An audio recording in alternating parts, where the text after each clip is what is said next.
Hey everyone that's entering, how are you today?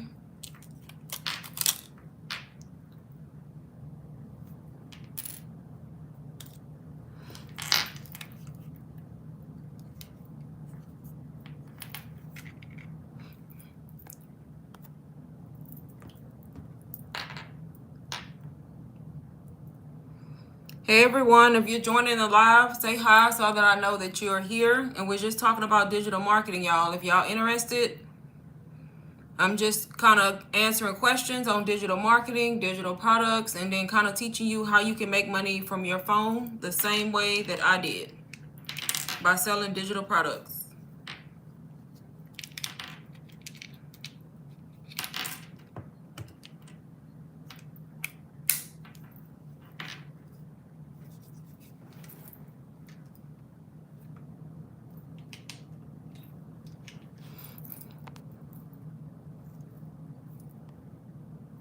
Hey Simone, how are you today? Or how was your day? On Monday.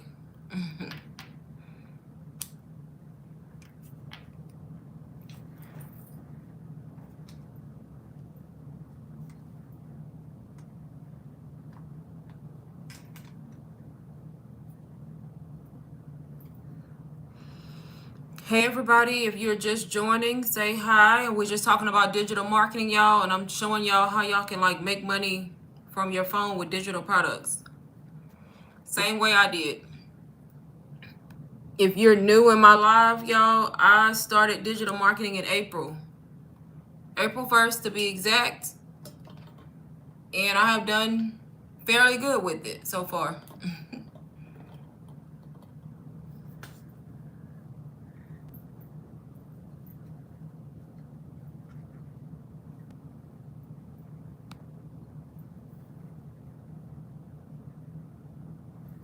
How do I take this off?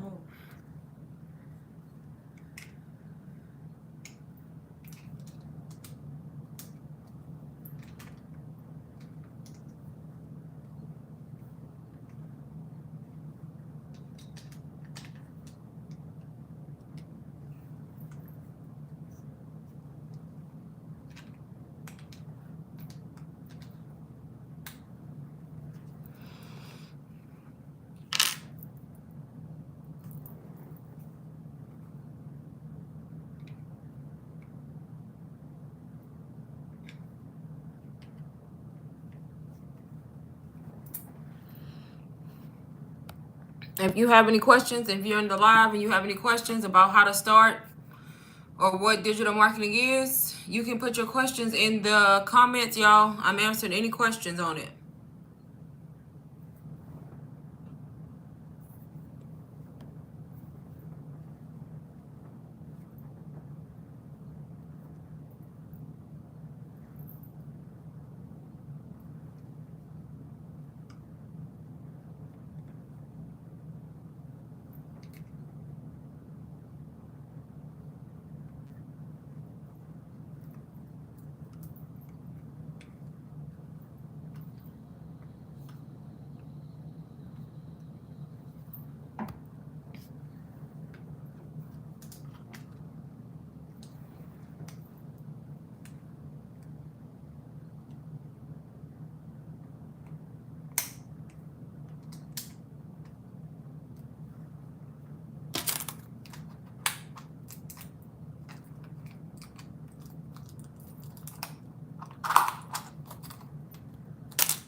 Y'all, I'm over here struggling with this SD card.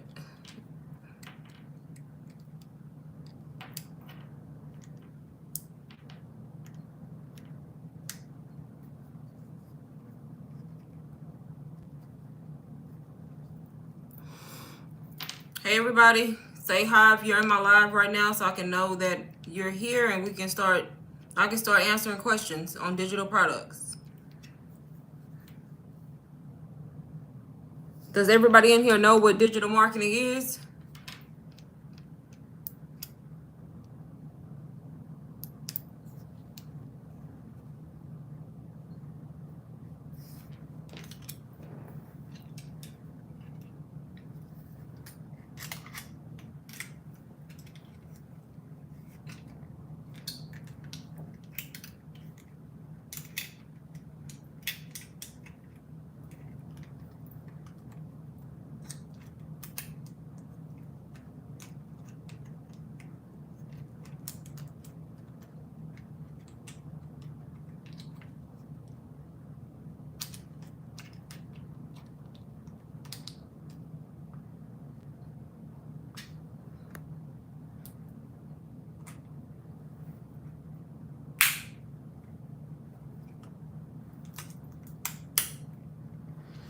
Okay, finally got it.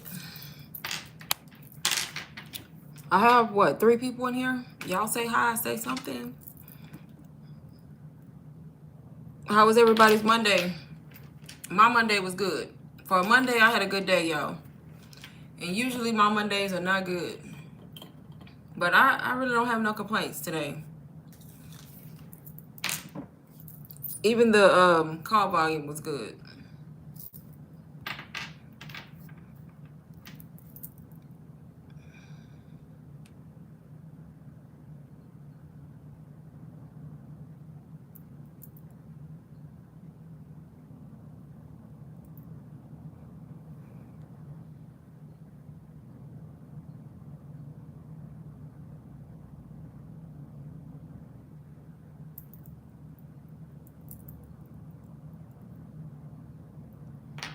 Oh no.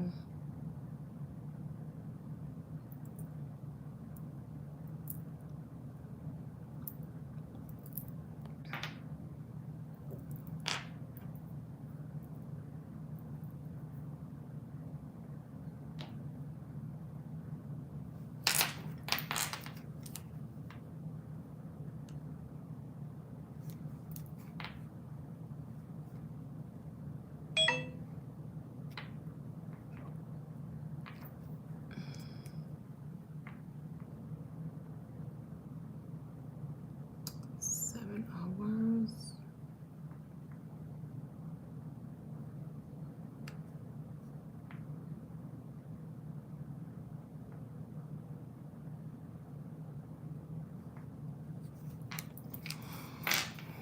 Y'all are quiet. I have people in here, but nobody asking no questions. Nobody saying nothing.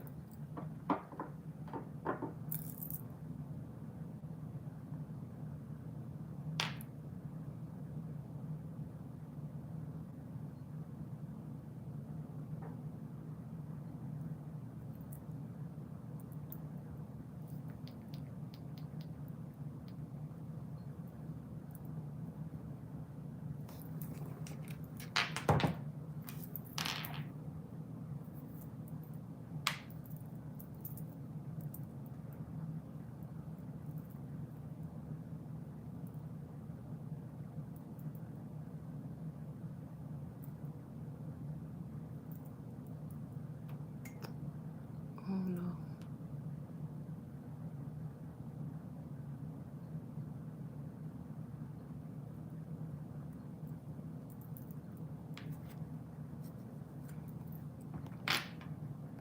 Do anybody have questions? Or has anybody started their digital marketing journey and feel lost, or maybe you don't know exactly what to do? Or does anybody have questions on faceless marketing, how to do faceless?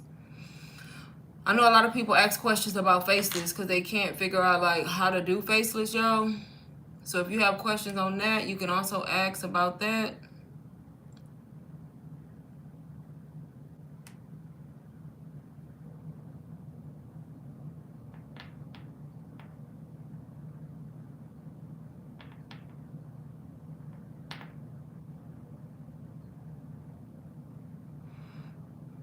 Hi, Color Me Fab. How are you today? I'm selling digital products, but I don't know how to reach my audience. What are you on? What platform are you on? TikTok, Instagram?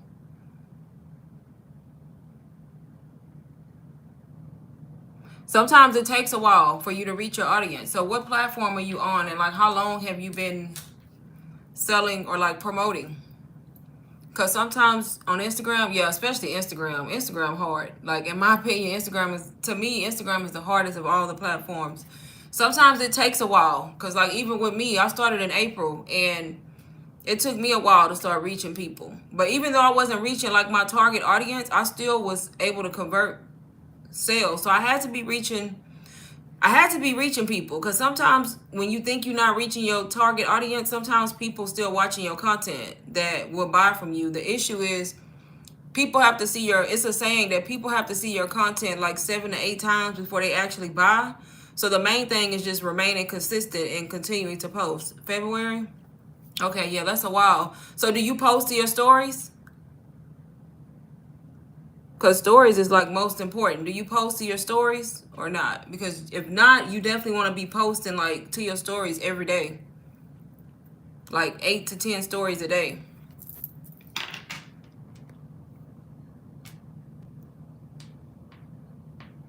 Because a lot of the times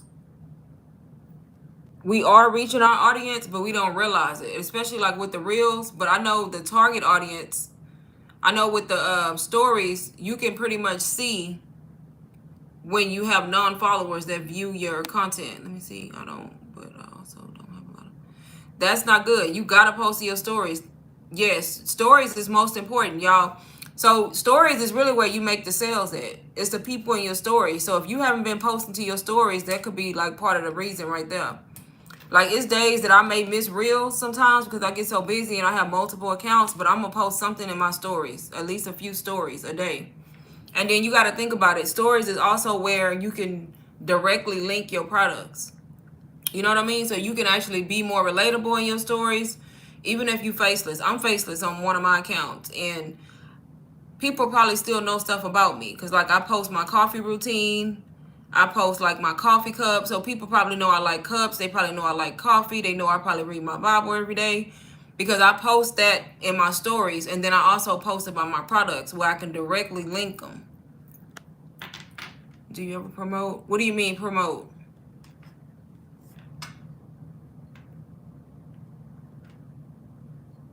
You mean like boost? Is that what you meant?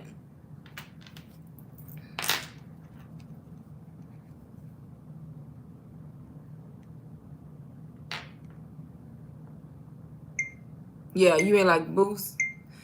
I have before in the past. I did. So I boosted 2 posts before a long time ago when I first started, and I haven't did it again. And I'm gonna be honest with y'all. The reason I haven't boosted my Instagram reels anymore is because every time I try to boost one, they deny it. You know how it's real tricky with what you say. So Instagram will stop you. It won't allow you to boost stuff if you saying like the wrong word. So I just quit trying. But I have done it twice. Do you use Pinterest? I don't, but Pinterest is good for products. A lot of people on Pinterest with digital products, but I haven't used it yet. I said one day I think I'm going to go back to Pinterest because I used to be on Pinterest, but not with digital products. But I need to learn Pinterest. So I'm probably going to go through like, I have DBA, one of the digital products that I sell, and it has a Pinterest module in it that teaches you how to use Pinterest. So I think I'm going to go through it one day and actually restart on Pinterest.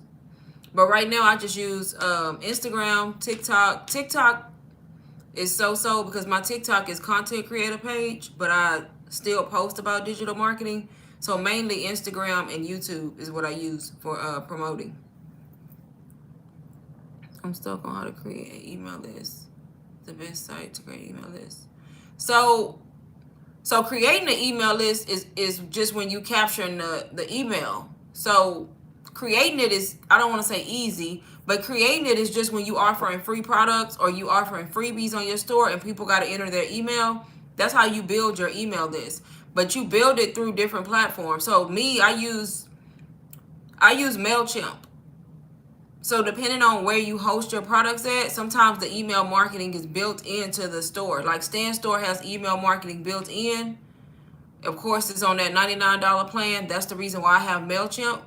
Because when I first started on Stan, I didn't want to pay $99 at first, and I couldn't do email marketing with the not with the $29 plan. So I just used MailChimp because MailChimp can be integrated into Stan. So MailChimp is one that you can do email marketing. Flowdesk. I like MailChimp though because I'm more familiar with MailChimp. So I actually still use it even though I have Stan's $99 plan. I still use MailChimp for my email marketing. Hi, Master Pearl. How are you today?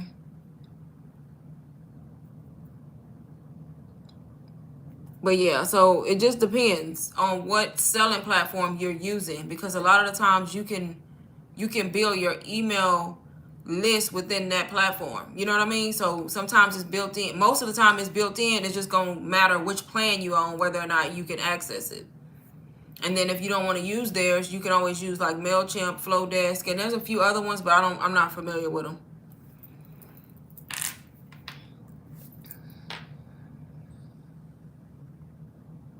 But yeah, that's all it is. That's how you build your list, y'all, by having free products. You gotta have free products on your store, not just stuff for sale. Do you have a daily routine checklist that helps you? I'm trying to be consistent. Girl, I know I need one because I work too. I work 9 to 5. I be all over the place because I don't batch content create. I should batch content create. I've done it before, but I just do stuff in the moment. But I don't really have a checklist. Like, if you new to this, the best thing that you could do is batch create. Even if you didn't do it a lot, like try to create your content ahead of time if you can. It makes it easier. So if you know you want to be posting like 2 reels a day or whatever works for your schedule, because everybody different. Like, create your reels on a day. Pick a day during the week to create like some of your reels and have them already ready. And then as far as my stories, I just do those like in the moment. But you could plan those out too if you wanted to. How long did it take you to actually get your first sale? So I was actually promoting, I always tell people, I was actually promoting without any courses or anything. I hadn't invested in no courses. I was trying to just do it on my own because I thought I knew what digital marketing was. And there's so much more stuff to it. So I was trying to promote my own products for maybe like 3 weeks, maybe 4 weeks, and I didn't make no sales. So then I finally invested in UBC because I was seeing it all over the internet, and I was like, okay, I'm gonna go with UBC. And I invested in UBC. I started going through the material, and 3 days after I got UBC, I made my first sale. So that probably was with the help of UBC, but also me having already put in time, like a month, you know what I mean, of trying and kind of trial and error of learning. But then when I got UBC, it just made it easier because everything started to make sense because I had all the information I needed in order to market. So about a month, if you, in general. But everybody's different because some people make sales in a week. Some people it take like 4 or 5 months. It just depends. But the whole point is just to not give up because a lot of people quit. Like, they quit. Like, if they don't see a sale in a month or 2, they stop. And that's not good because sometimes it takes you longer to make the sale. And then after that, yeah, UBC is the course. That's the course that I promote, that I talk about all the time. It stands for Ultimate Branding Course.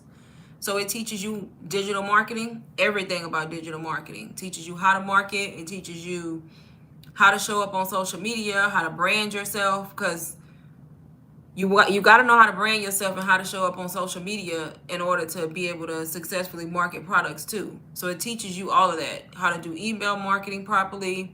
It teaches you how to do faceless, how to create content if you wanted to. You can create your own products if you. It teaches you a lot. It's like a full course.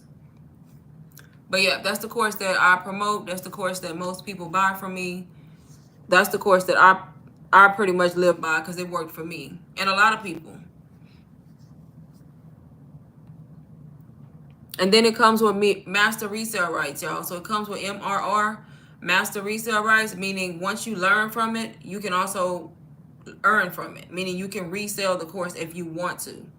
So you get the course, you apply it to your own business. If you already have a business, it just teaches you how to like sell your own products. But then if you wanted to, if the course aligns with your business, you can also resell the course and you get 100% profit.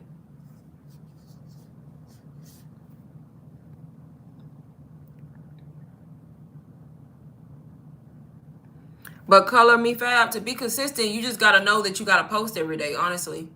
So once you realize that you need to be posting like in your stories and your reels every day, you just got to do it every day. Come up with a routine that like works for your schedule. But that's not really a checklist, because you know, if you faceless, you got to have faceless videos. You know, you got to have a content vault. So if you don't have like videos already lined up, maybe think about getting a content vault, or like going on Canva and already like pulling up videos and saving them, so you at least have the videos. And then come up with like hook ideas for your hooks for your faceless content. You can come up with like a bunch of hook ideas ahead of time. So that way, all you got to do is put the hooks on top of the videos and then worry about the caption. And y'all, I'm going to tell y'all, for the caption, if you get stuck on what to put in the caption, use ChatGPT. I use it all the time. You can go on ChatGPT and ask ChatGPT to help you come up with a caption for your reel. Tell ChatGPT what the hook is, and tell, of course, you got to talk to it like a person. Tell it who you are, what you're doing, so that way it can help you come up with a caption, so you're not overthinking and taking all day like to come up with a caption. And then the more you use ChatGPT, the easier it becomes to like talk to it and learn it. But I use it a lot sometimes when I don't feel like thinking of nothing to say. I just go on there. And then of course now I've kind of mastered how to talk to it so that it makes it sound like me. So that's kind of what you got to do with ChatGPT.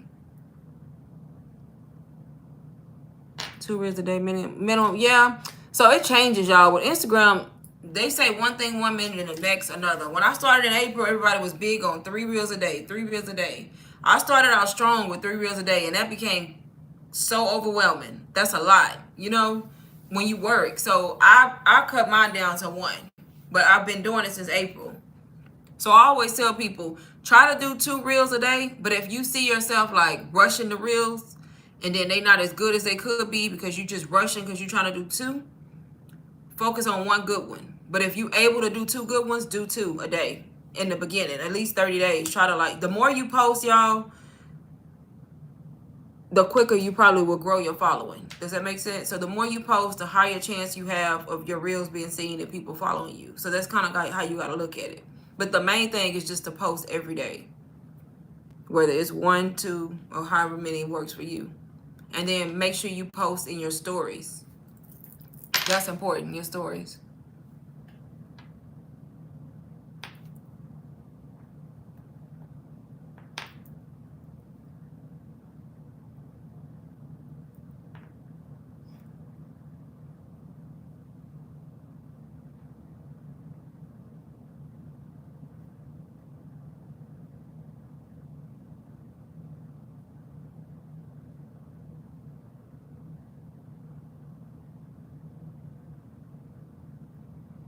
You're welcome. Yes, ma'am. And you, who said that was that you that said you started in February? Spaces, okay. How many followers do you have right now?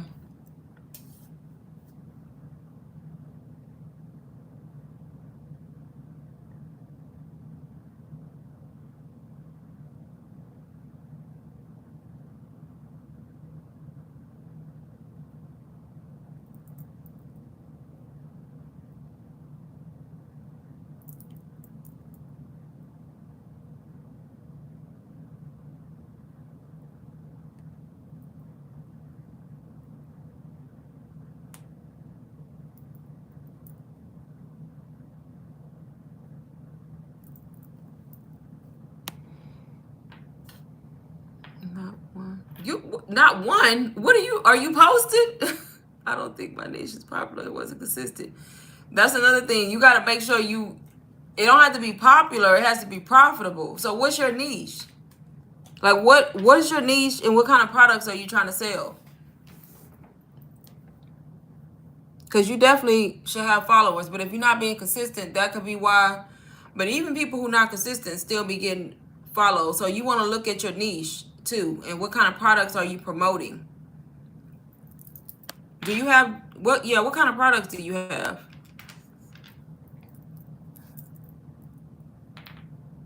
Y'all, if y'all new to digital marketing and you struggling, I'm telling y'all, UBC is a great course. Of course, it's $4.99. You can do it on payment plans. That's exactly how I started. You can do it in 4 payment plans through Klarna or Afterpay. You still get full access to the course. You get access to the community where they do weekly Q&A calls. Everybody who has ever bought UBC is in there. Everybody helping one another. There's a lot of information in it. And then if not UBC, the second option I would tell y'all, if y'all didn't want to pay $4.99 or maybe you don't get approved for the payment plan, is DBA. Starting with DBA. And it's similar. Well, I don't want to say it's similar. So it's not a course. It's like a PLR Academy, but you get access to a bunch of content, same community where everybody in there helping one another, and you're able to learn how to get started. It teaches you faceless, and then also you get access to a whole bunch of other side businesses that you could start. So it pretty much teaches you drop shipping, Printful, how to make t-shirts, how to start a virtual call center, how to start an Airbnb business. So a whole bunch of side businesses. You learn all of that too. So if you wanted to use that course to like learn that and go into a different business, you could. So always tell people, start with UBC if you can. If not, DBA is a good start. And that one, y'all, is only $222. So you could literally start that one with only $55 if you do the payment plan. You have an accounting background, bookkeeping, digital products for creatives. That sounds like it would. Bugs, can't stand bugs. That sounds like it would be profitable because I don't see that a lot, and that's kind of a good thing, you know. So it's like bookkeeping, digital product designs.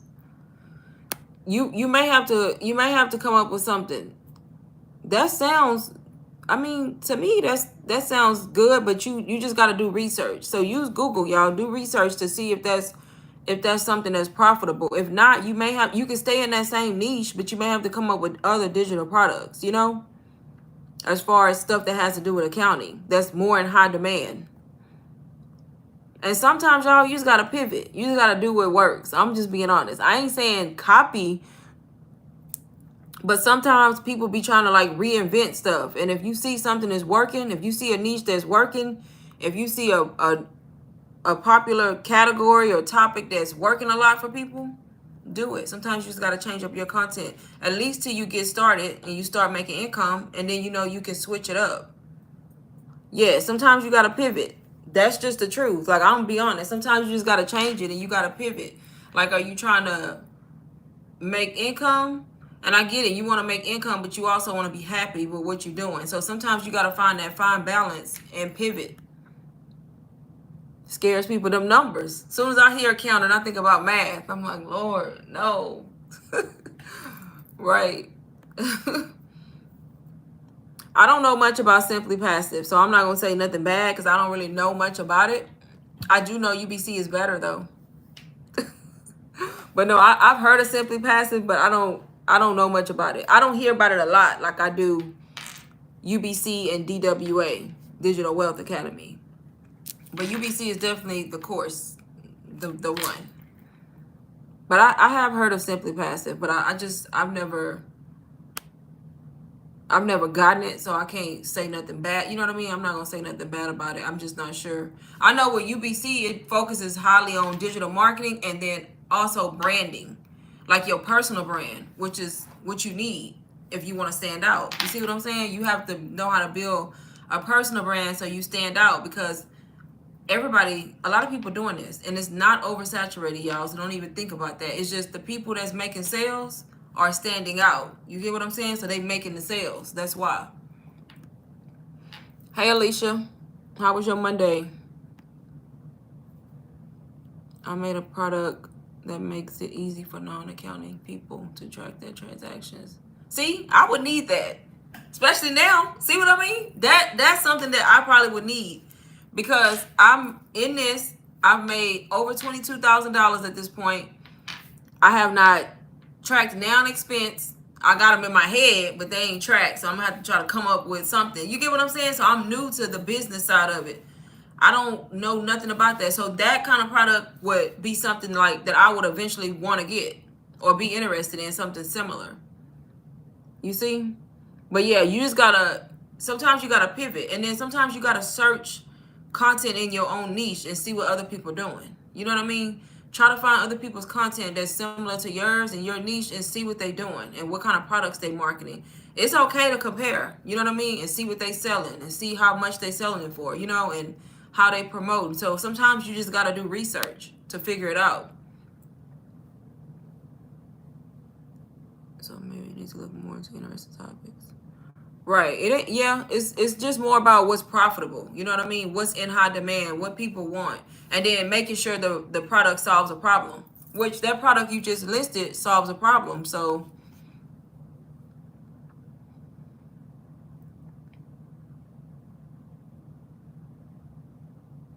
and you're right. So you may be right, Color Me Fab. People not looking for it because they don't know they need it. That may be true too, because sometimes people just not educated on certain stuff, so they don't know, so they're not looking for it.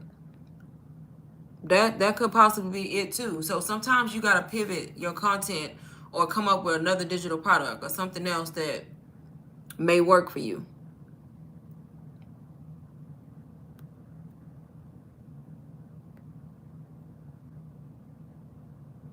So all of that comes into play, and then plus marketing, because sometimes y'all you can have a great product. Sometimes it's not even the product; it's the skills you got. It's you. Some people lack the skills of marketing. It's an actual skill that you have to learn. People have good websites, good products, y'all. Be showing up on the internet every day and not making no sales. And it's not their products. It's the fact that they not marketing correctly or they haven't learned marketing. That's what a course comes into play for some people. 1,200. I ain't DWA is not $1,200. Where you get that from? People probably selling it for 1,200, but DWA, no, it's definitely $497. But you have to sell it for $497 minimum. But that's people who are raising it. You see what I'm saying? Same thing with UBC. UBC is $499. That price is set by the people who create the course. So you have to sell it for that amount or more. Me personally, why would I sell it for more? Like, that's just me. $499 is enough. It's worth more. Yeah, but why do I want to make it harder for people to get it and learn that information? Like, I don't understand that. People do that with UBC too. Every now and then you'll see people with UBC for like $600. I'm like, it's $499, but people run their business how they want to run it. No, I haven't heard nothing about that. I know people who sell DWA. It's $497, so they're Etsy. Oh yeah, they're gonna do what they want to do on Etsy. Etsy is the that's somebody who's selling it for higher, because they probably got people who are not aware that it can be found for less by a lot of people, you know?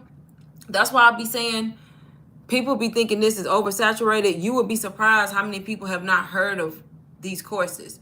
And in my mind, sometimes I forget that because I be assuming people know because I see it so much. But the reason I see it so much is because I'm in it. I'm doing it. I'm talking about it. I'm searching it. So it pops up on my feed a lot. But there's so many people who reach out to me and they're like, what is UBC? What is this? What? And they've never heard of it. So just think, if you on a platform and you never heard of it, and you following somebody who's doing that, if you don't go do your own research, you're gonna buy it thinking, okay, this is the price. And once you buy it, you bought it. Right. But that's crazy. That's the same course, girl. That's just the way. That's marketing. That's what you call some good ass marketing skills. That's what I'm talking about. That's marketing. That's the same exact course. It's one DWA. But they putting their own little subtitle on it. You see what I'm saying?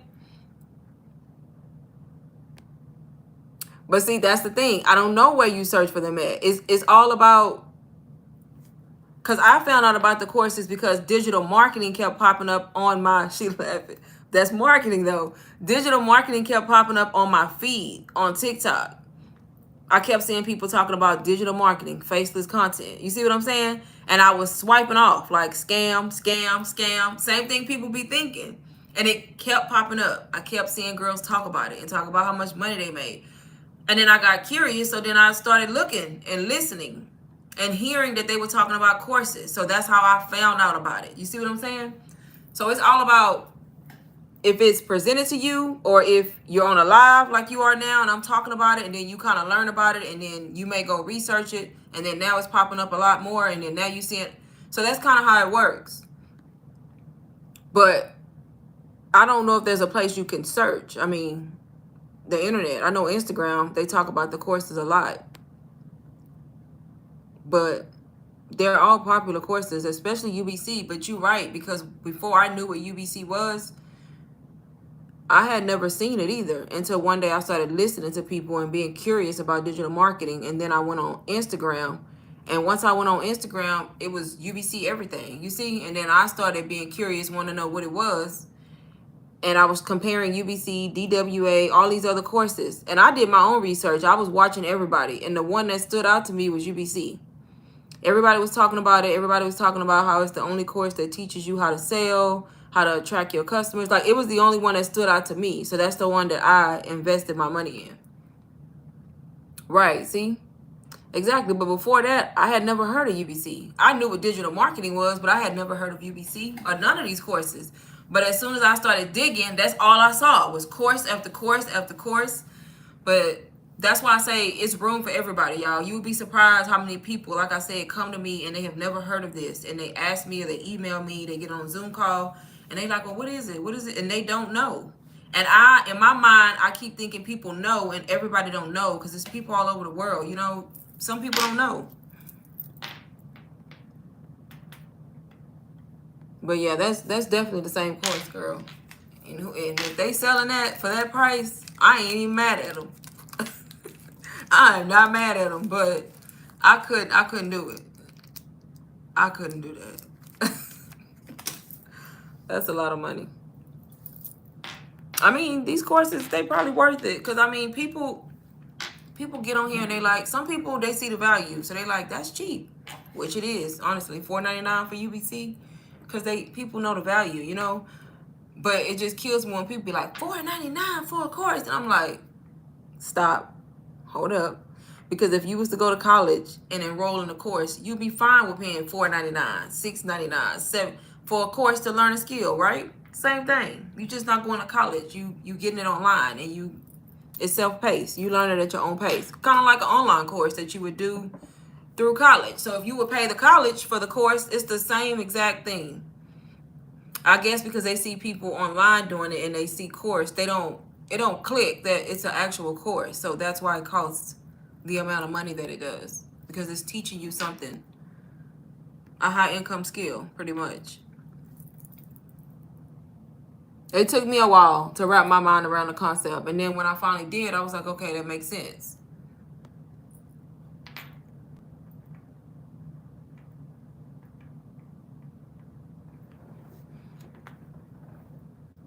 I can't get over that. 1,000, what was it? 1,200. Dang, she didn't. That's more than double. She making 2.5 course sales in one course with one payment.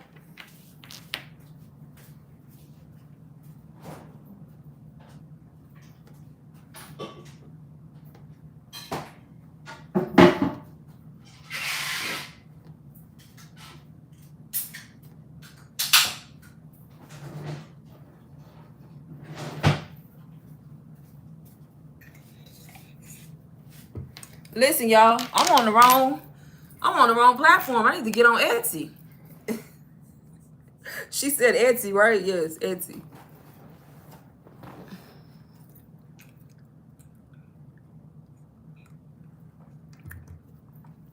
I'm talking about a bundle. It better be a bundle, a planner. I better have a ton of PLR products. I better have mentorship for life. I better have a bunch of stuff for that price. And then even still, that's a lot. That is a lot. But they can run their business how they want. So it's nothing, I don't want to say there's nothing wrong with it, but it's not illegal, you know? The only thing that would be wrong is if you sold it for less, then you would be violating the terms, because it says that set price or more. But that's a lot. They went past double with that one. That's not the first time, but that's a lot. I seen somebody doing that, but it wasn't that much. But they may be offering like a whole bunch of other stuff included. I don't know. I still couldn't do that. Even when people buy the course from me for $4.99, I automatically just offer the mentorship for free. Because I feel like if somebody spend that money which the course is valuable. Of course, it's worth more. But I just feel like if somebody spend that money, and of course, if they spending the money, in my mind, they trying to learn a skill because they need more money. The goal is because they trying to make more money for some reason. So that's why I couldn't like upcharge it like that. That's a lot. But whoever that is, they target audience. Whoever they targeting got the funds for it. You see what I'm saying? So they targeting some type of audience that's willing to pay that amount of money for that course.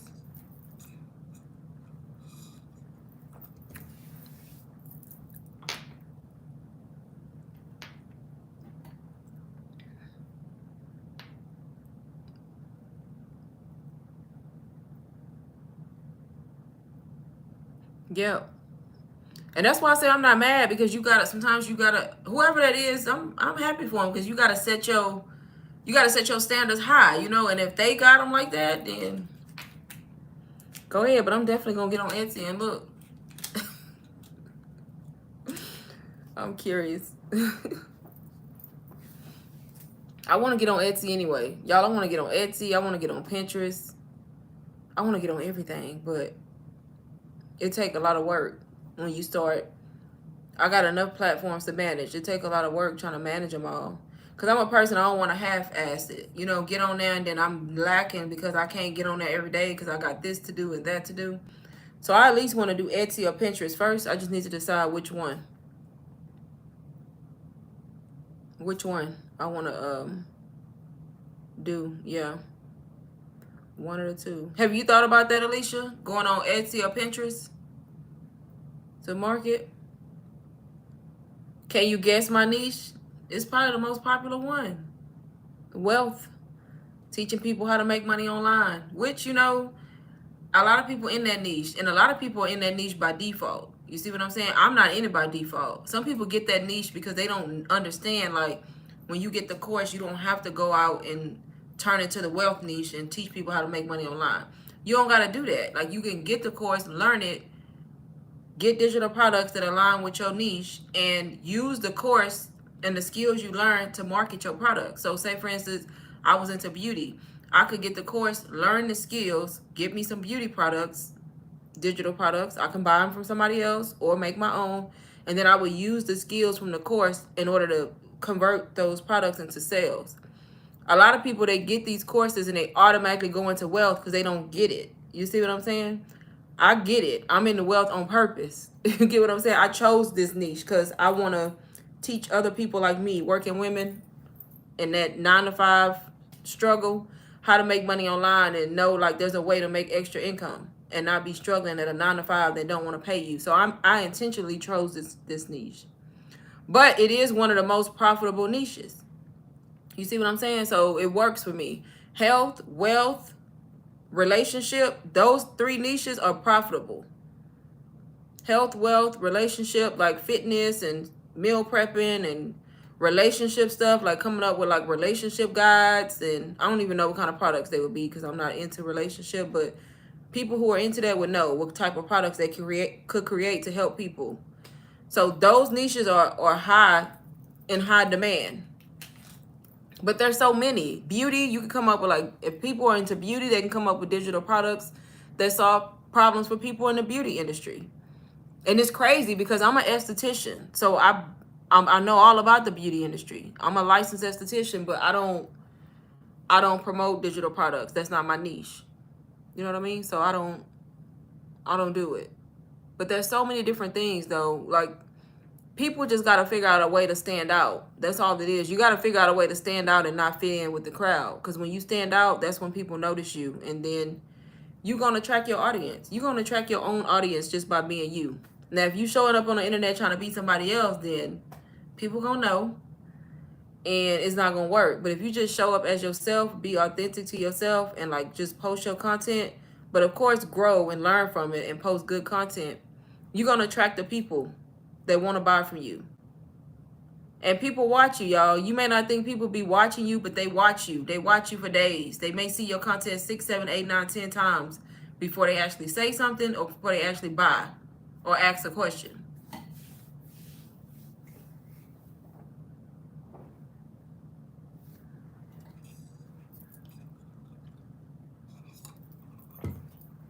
But I tell people all the time, if they struggling in their niche, go to wealth. You can't, you know what I mean? Not in a bad way, but I mean, don't try and reinvent the wheel. Do what's working. Everybody want to learn how to make money online.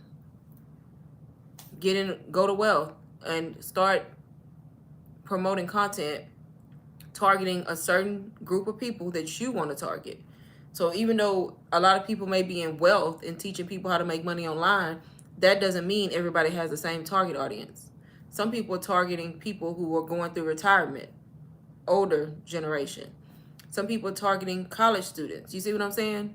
Are you a college student and you want to find a way to make money? You know, some people are targeting, like my target audience. I'm targeting millennials, Gen X, and millennials. You mainly is who I target, and people who in that 9-to-5 struggle right now. 20s, 30s, 40s, sometimes, you know, so everybody not targeting the same group of people. Some people targeting men. So you just gotta figure out what works for you and what group of people you want to speak to, because when you figure that out, it's gonna help you create your content better to reach that person, because you're gonna know the pain points of that person. The pain points that I have as a millennial may not be the same pain points that I don't even know the names for all these freaking age groups. May not be the same pain points as Gen Z. Is Gen Z the new? I think that's the new. That's these new kids, right? Gen Z. That's my kids, Gen Z, yeah. So my pain points is not gonna be the same as them. You get what I'm saying? Or maybe people older than me, you know? So once you know who you speaking to, it's gonna help you create your content that targets and hits the pain points for that particular type of person, and it will draw them into your content. They'll be interested in what it is you selling that's gonna solve the problem for them. Hopefully I'm making sense.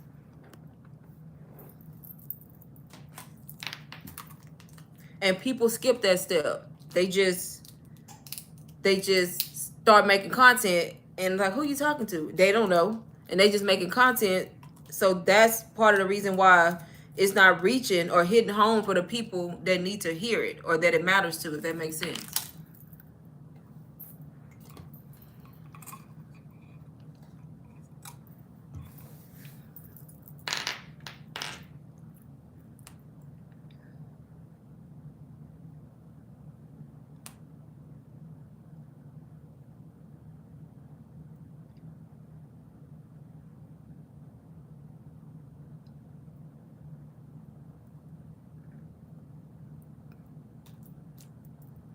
Like even me now, y'all, I've been making sales. Like I don't make sales every day, but I make a steady amount of sales. I done lost count at this point. I don't know where I'm at because I haven't checked, but like 22K at least since April. So in a 4-month time frame. And even me, like have made, if you average that out, what's that, like 6, I don't know, 5, I ain't good at math, 5, 6 a month, but I had a 10K month in May. And May was my highest month. I made $10,000. Every time I say it, I still be shocked. But even me, I feel like I can do better. I feel like I'm successful at it. When I started it, I only started it with the intention of wanting to make an extra $1,000. So my standard was low because I just wanted extra money. So I wasn't like paycheck to paycheck, having to pay bills and wait till the next check. And God surpassed that goal for me. So even me now, even though I'm successful at it and I'm maintaining a certain consistency, I still think about what I can do better and think about like pivoting into something else. Like I still think about what can I change or what can I do differently, or should I start offering something different, you know? So it's always like a growing experience. You should never just stay stuck in the same thing. Like I almost just want to like do mentorship, you know what I mean? Like help people and like still offer the course to people who want to get the course to learn it, but I almost just want to do like mentorship, like paid mentorships, you know what I mean? Like start doing that. Of course, I wouldn't charge people who have already bought the course from me. But like if somebody wanted mentorship but didn't want to buy the course, or maybe they bought it from somebody else already, like start doing that type of business or coaching. I don't know. I just be thinking all kind of stuff.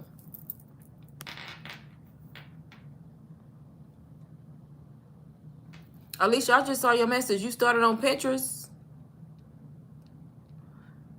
I'm behind time. Are you learning it pretty good? I know Pinterest be... I don't think Pinterest is as difficult as people make it out to be. It's just different from the other platforms. But I definitely want to go in there. I have a Pinterest account, but I'm going to have to start brand new because my Pinterest was like Amazon influencer stuff where I was doing Amazon finds, and I don't want to mix the two. So I probably would start a brand new account on Pinterest.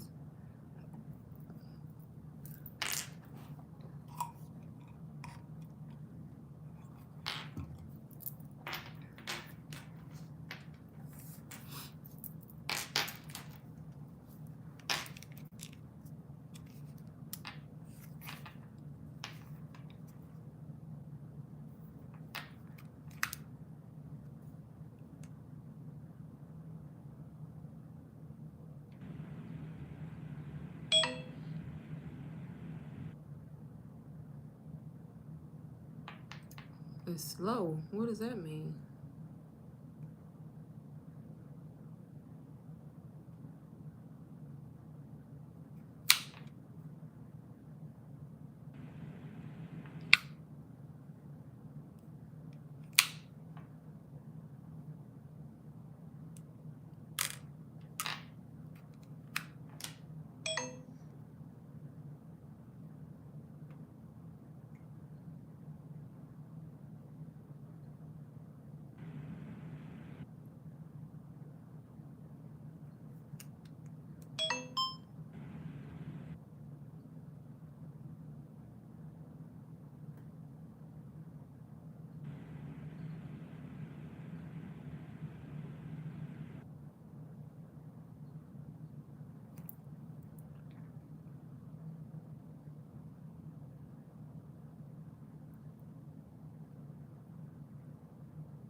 Anybody else in here have questions on anything about digital marketing and starting? Hey, Boss Lady Life, how are you today?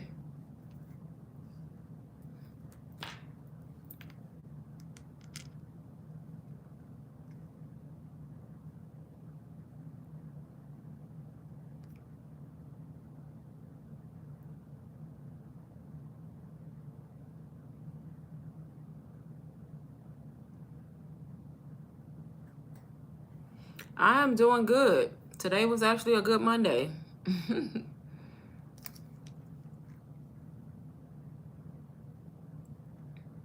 It's actually a good day. No complaints.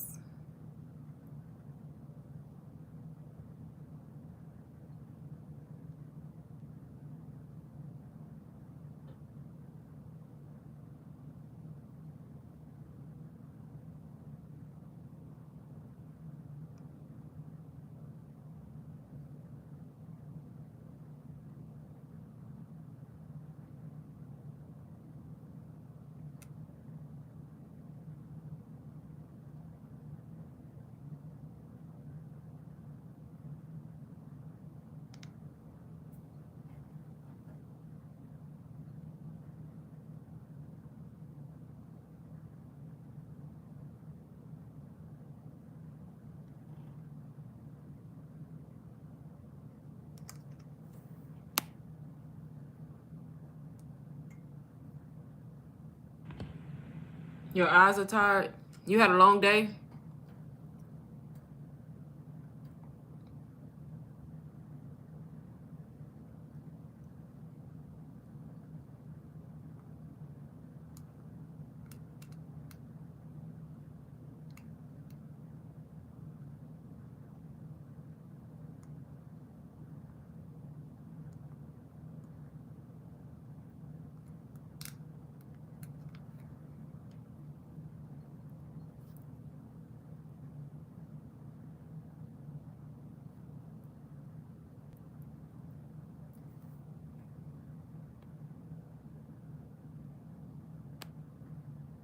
Oh yeah, I get it when they change stuff up or add new stuff.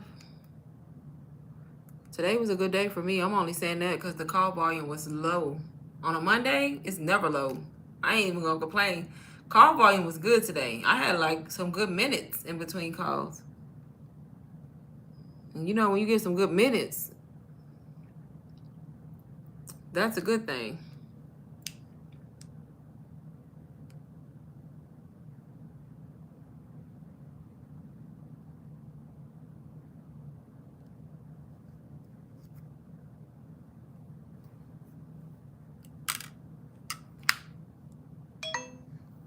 Yeah, that's the only reason why I'm not complaining.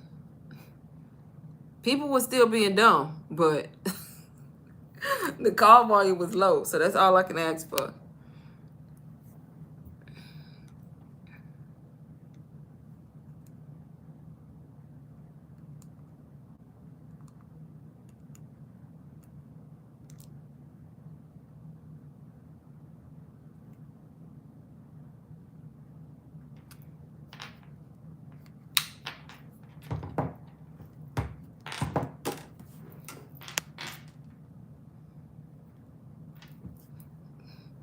Right, because of work.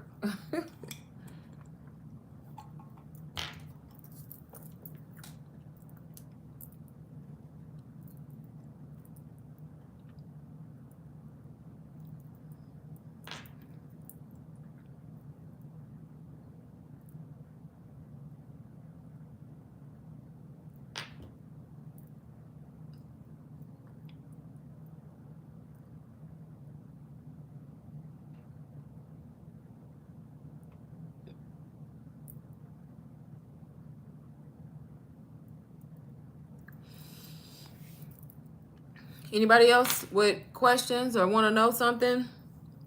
Want to get started? If you haven't started, you should definitely start. If you're watching my live and not saying nothing, you should start your digital marketing journey.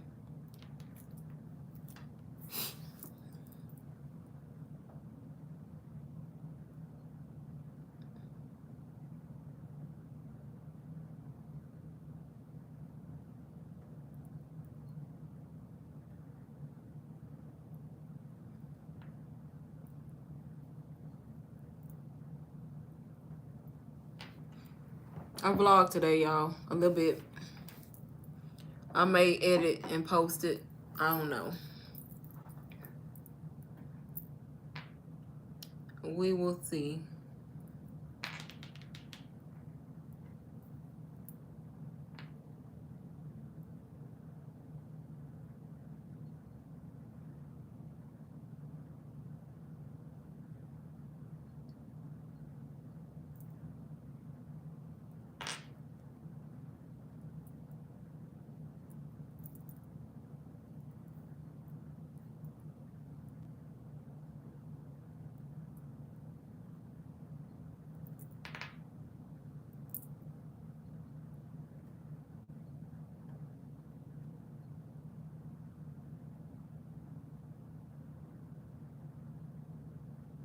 I can't see my current one.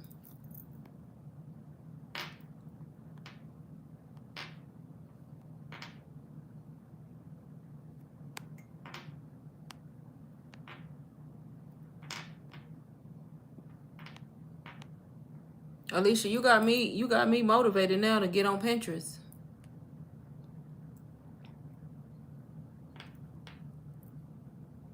If I find the time to start.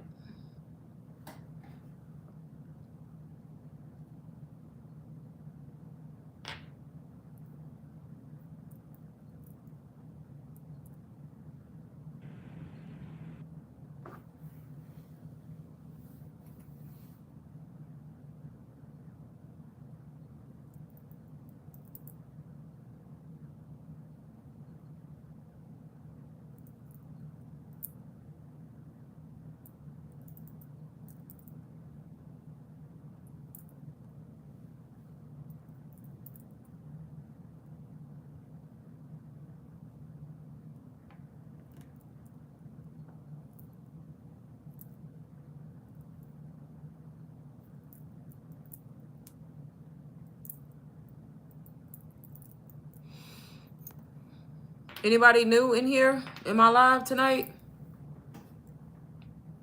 I keep hearing Pinterest is great. It is. Pinterest is good for digital products. People be sleeping on Pinterest. It is. A lot of people be intimidated by Pinterest because, you know, it's different from other platforms. But once you learn it, you learn it. I think I'm going to go over there and start a new account and start focusing a little bit on Pinterest too. And, you know, Pinterest is like faceless, you know, because you don't really show your face on Pinterest. You just posting pins and boards and stuff like that. You can show your face, but, you know, that's mainly you can be faceless over there. Y'all, I'm trying to decide what to do with my Instagram accounts. I got one faceless, one face forward, and I want to combine the two. And lemonade. What is that? Lemonade. Is that the lemon app? The one with the lemon? That came out when they were saying was going to replace TikTok? Is that the one you talking about? Lemon8?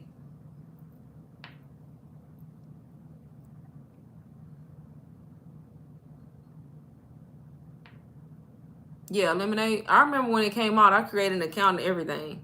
I was like, oh yeah, they finna end TikTok. You remember when they first started saying it? I had me a whole Lemonade. I was doing good. Posting my little content, my content creator content over there, and then I just fell off and went back to TikTok.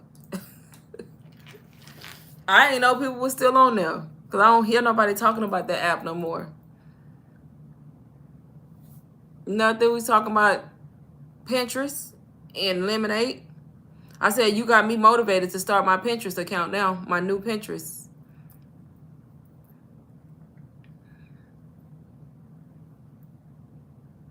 Oh, you still at work? What time you get out? 7:30?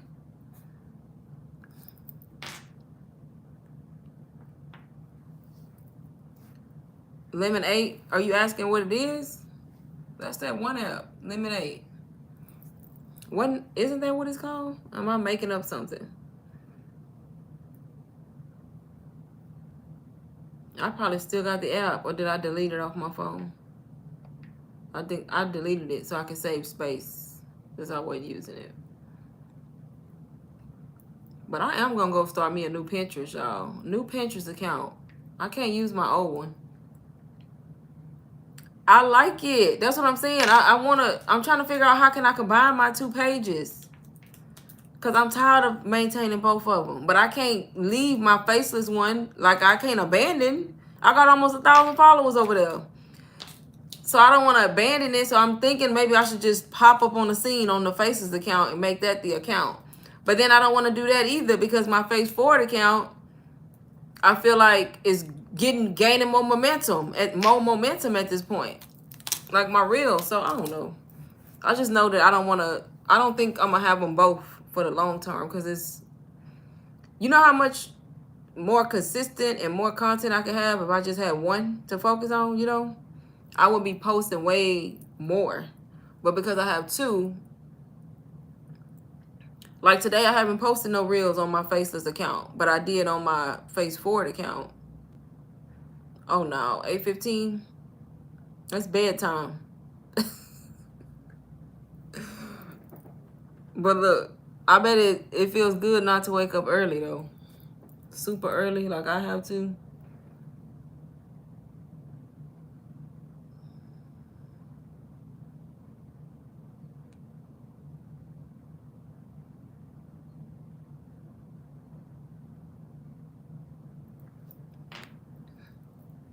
I know. That's where I'm going to go. DBA and look at that Pinterest module.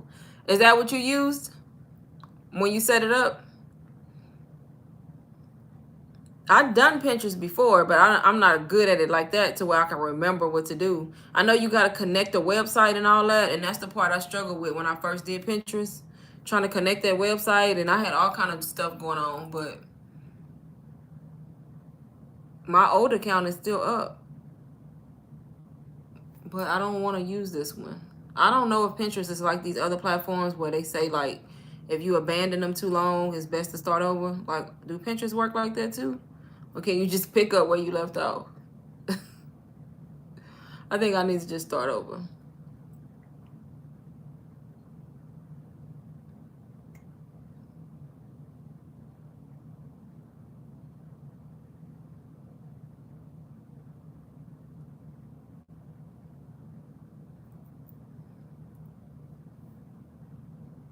Yeah, I probably just need to start over. That's what it's looking like. Turn my faceless account on IG to travel account. It's still faceless. So you changing the content. Only had 100 posts. Right. So what I did was I created a new account. Like I have my faceless account still, and I wanted to show my face. Like I just was itching to show my face on Instagram, and I was gonna make that account hybrid and just show my face, but I didn't. I stayed faceless, and I created a new IG account. So now I have two to manage. And I didn't think about that at first. So now I have the faceless one, and then I have the face forward one.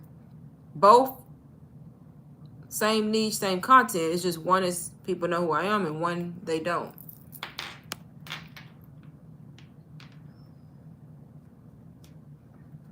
But I want to combine them. But of course, I can't combine them. I don't know. I don't know what to do.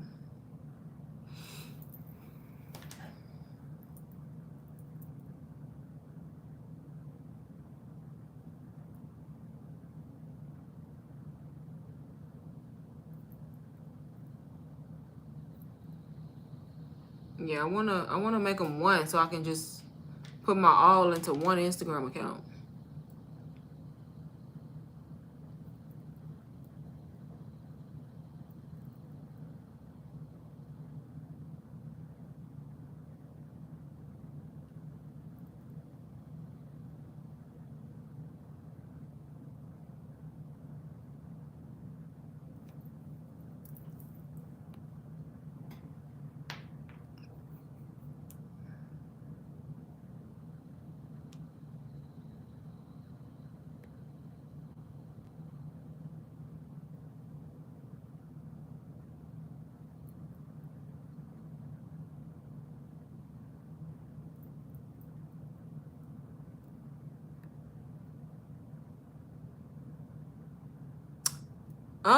They different.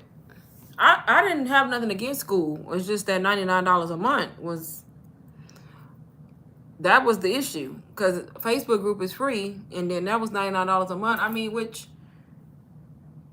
is a lot, but if I think I had people doing $10 reoccurring subscriptions. I don't know. I don't know where I want to go with the group, so that's why I just put it on Facebook for free until I figure out like what I really want to do. But I like them both, but they two totally different platforms, of course.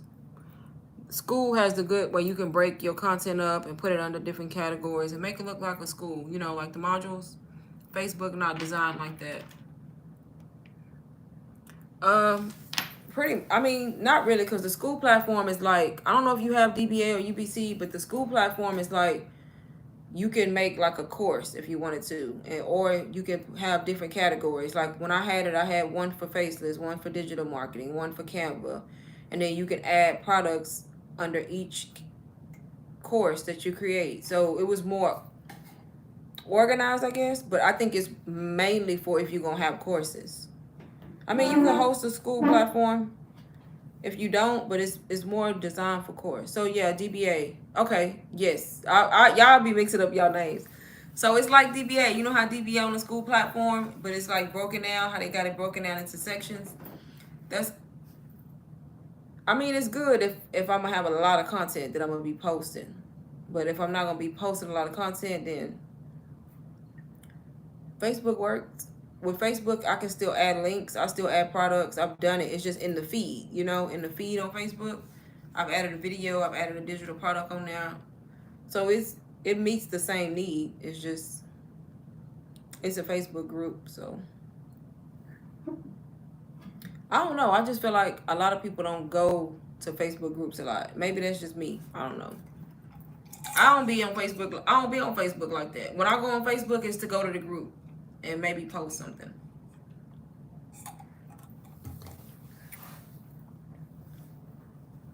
But I heard that Stan is launching a new feature where you can host a group. And if they do that, I'm going to go on Stan with it. Because it'll make it so much easier for me. Like to create my own community in Stan.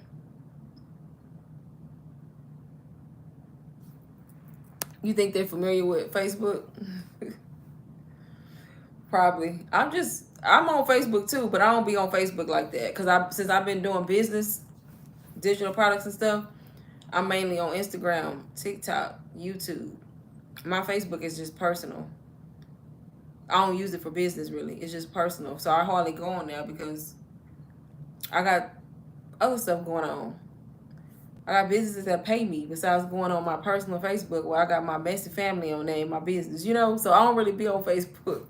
But I know Facebook can be used for business too, so. But every now and then I gotta remember I have the group and go on there and look and post stuff and make sure nobody is waiting to be approved. But I just need more interaction in the group. Right, I can't either. I just need more interaction in the group because people don't be interacting, so.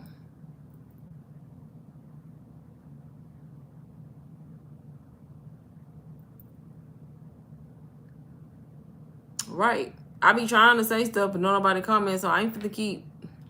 Maybe as we grow, because I'm still approving people every day, so people keep asking to join.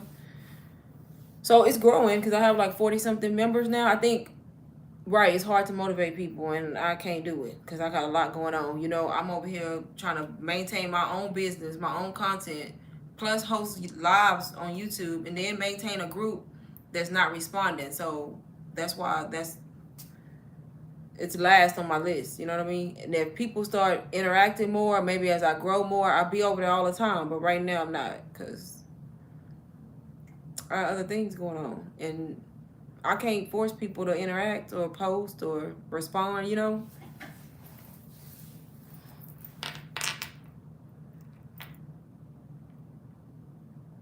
But of course, the more people you get, then the more possibility of interaction.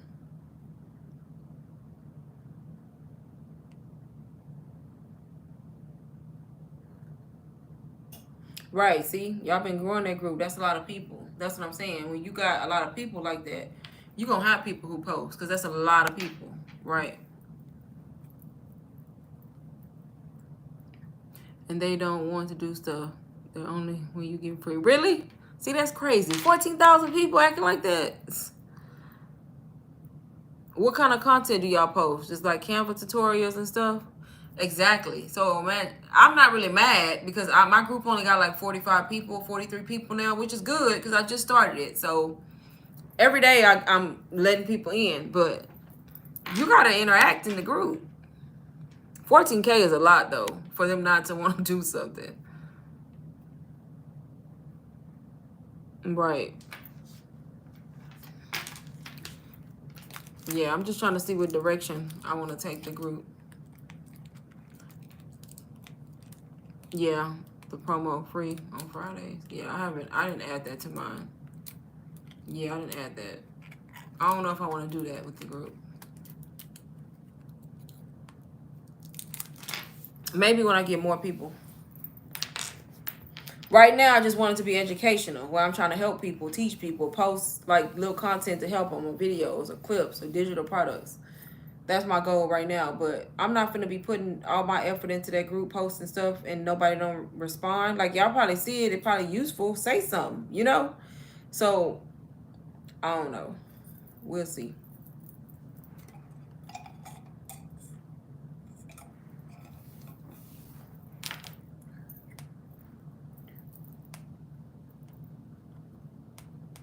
Because believe me, it's always something to do.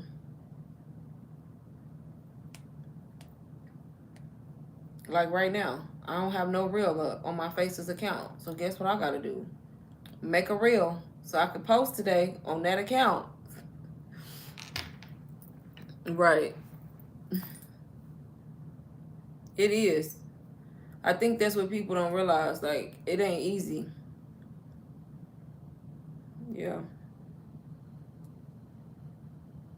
Especially when you got that many members like y'all got, you gotta be active and maintain the group, right? And be posting educational and, posting content. I think as I grow, I would add an admin so that I'm not the only one, trying to maintain the group.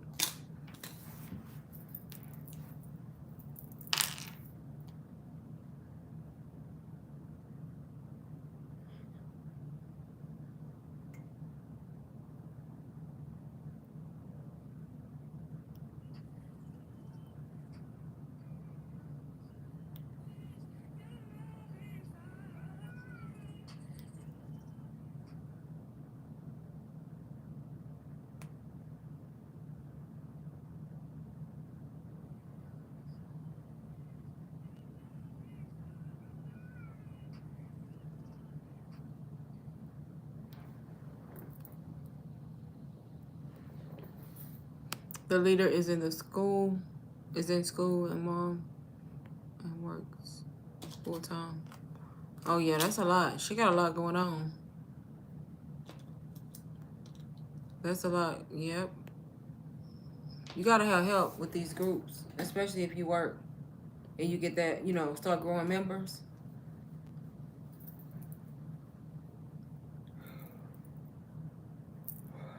That's true.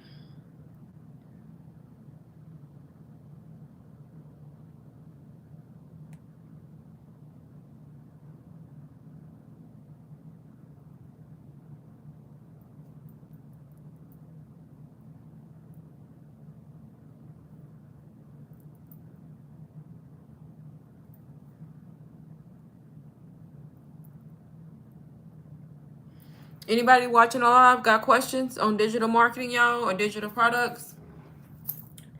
Maybe you want to know how to start.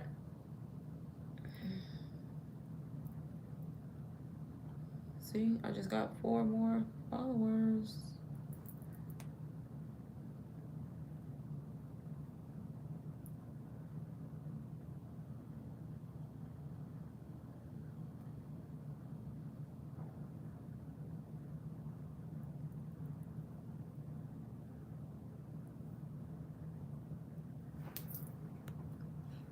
Hey, Sade, how are you? How have you been?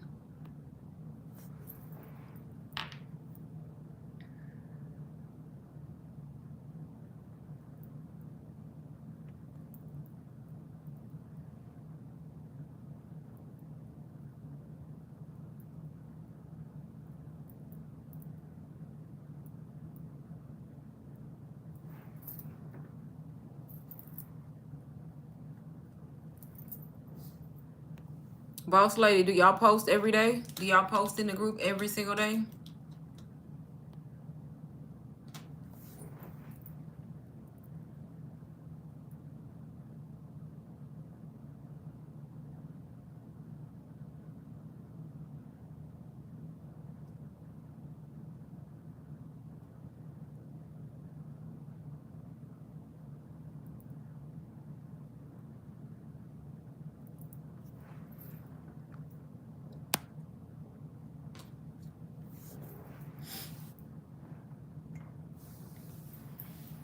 Hello, Edward. How are you today?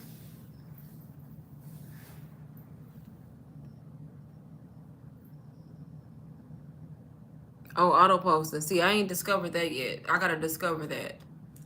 Auto posting. I'm still learning Facebook group because I ain't never ran a group, so not on Facebook.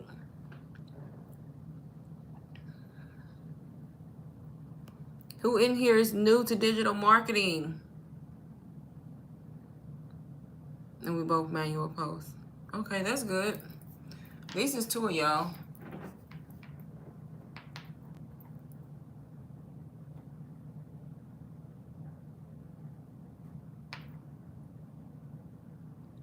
That's good, Edward.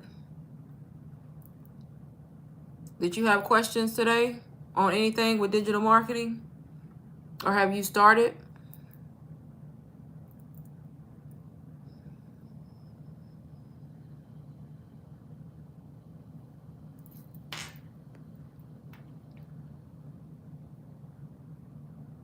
You just got started a week ago? DM, am I slow? Just got started in DM a week ago. Oh, digital marketing. I had a moment. That's good. That's good you started. That's like the most important part, starting, because a lot of people just sit back and they watch and they never start. Are you on Instagram? Some people just watch, and they don't start. So you got to start in order to grow.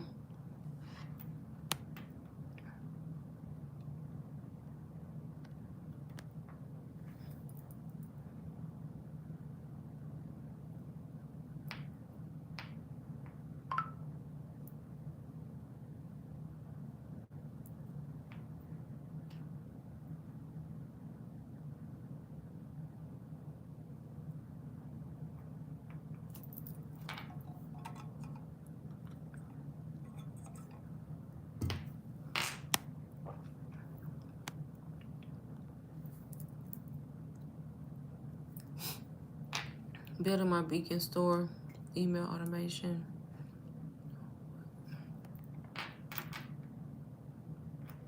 On Instagram. So the email automation, you mean like you setting up email marketing through Beacons? So your first post could be just an introduction of who you are. It could just be, hi, my name is this, and I'm this old from this place. This is why I'm starting. You know, it could be just something about you. That's what most people start with when they start a new page. And then I always tell people, Edward, follow other people who are doing digital marketing like you, and scroll all the way to the beginning of their page and get ideas of what you could be posting about in the beginning. And it'll help you understand like what to be posting at first, like that first few weeks.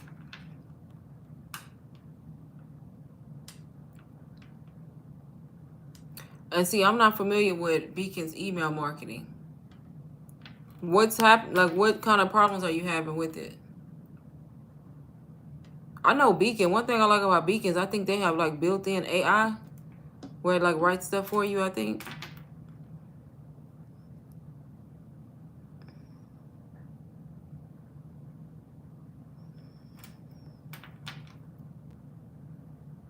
Yeah, but your first post can just be an introduction of who you are, you know, and why you started the journey. And then as you go, just share what you learn, you know, share what you're learning on the journey with other people.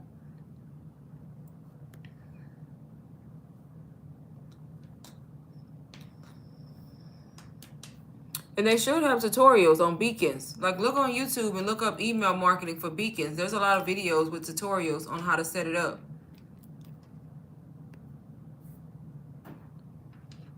My course gave us a random email for automation and trying to implement it into the platform. So you trying to come up with what to put in your emails? Is that what you mean? Or like just set it up in general? Because the random email, you probably got to edit it and kind of make it fit make it fit your brand, your business.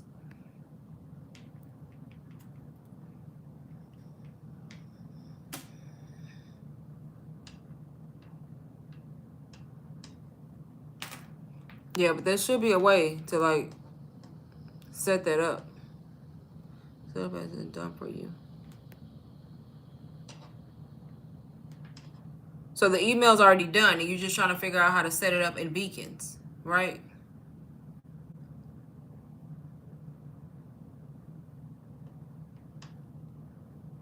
And see, I'm not familiar with Beacons, but I know they have a lot of tutorials on YouTube for Beacons. I mean, it should be, yeah, it should be easy. It should be a way for like when you go in there to set it up to just copy and paste. I'm thinking. I could be wrong though. One more hour, Alicia.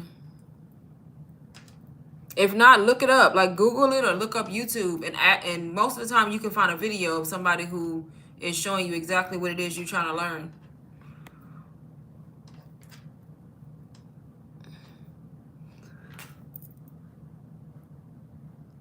At least you got one more hour.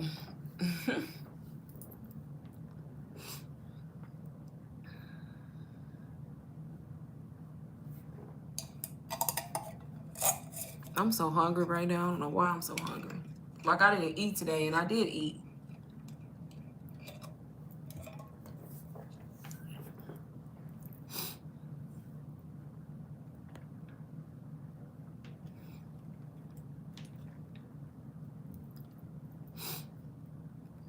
What course you have, Edward?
The universe made a way for me to get into digital marketing.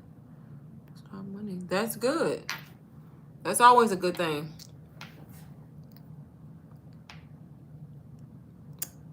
Yep, that's always a good thing. Now all you gotta do is just post and be consistent and make sure you like learning and growing.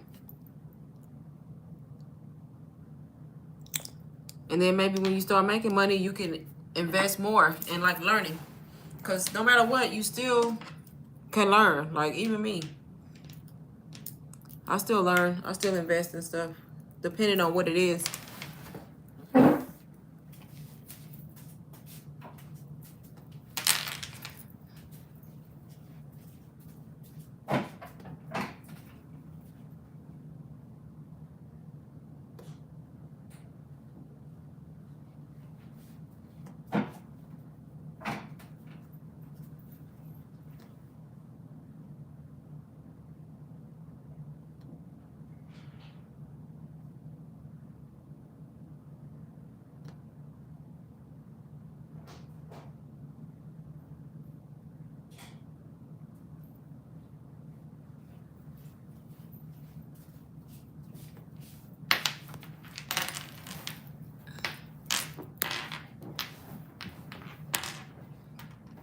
Academy 6, digital marketing.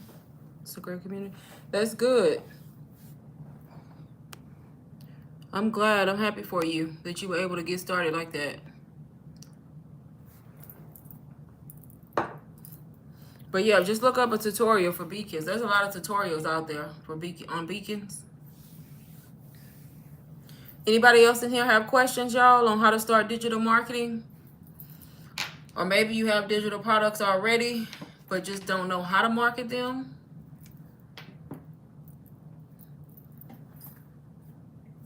Questions on UBC or DBA? I've been on here an hour and a half. These little minutes be flying by when I'm on live. Do you use the AI avatar? I don't. I don't use an avatar. I just use faceless videos or just aesthetic videos on my reels.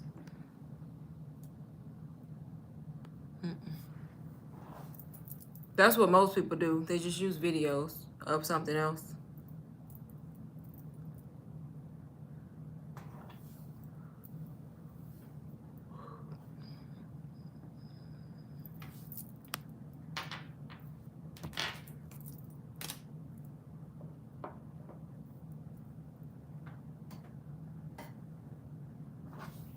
Is it Friday yet? Let me stop. Y'all, literally, when Monday get here, I'll be ready for Friday already.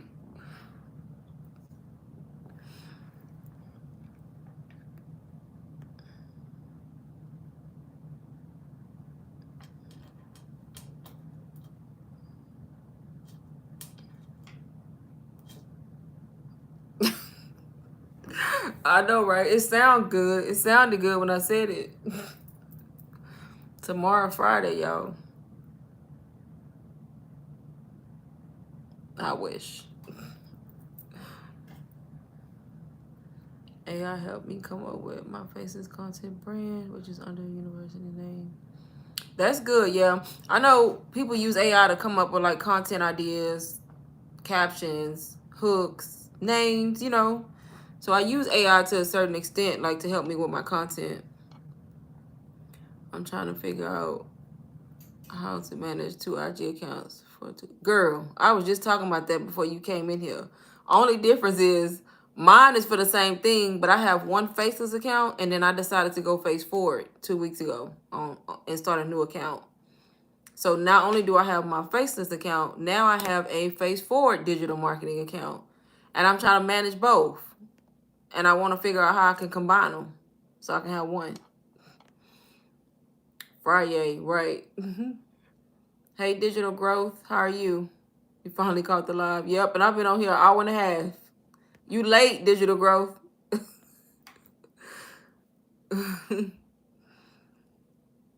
Yeah, so now I'm trying to manage both accounts. I like being face forward on IG, y'all. But I like my Faces account too. I'm not letting my Faces account go. I worked too hard on that account. But I'm not trying to be managing. I'm not trying to maintain both of them. I feel like I could be great if it was just one account and I can just focus on one. But I can't combine the two.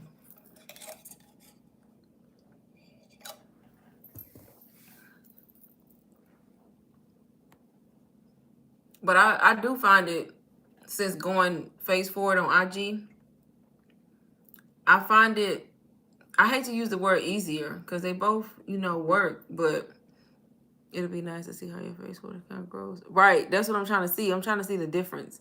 I already got almost 300 followers and I started 2 weeks ago.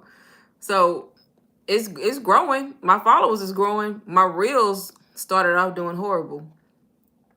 And then the last few reels I posted got like over 1,000 views, and then it's like up and down.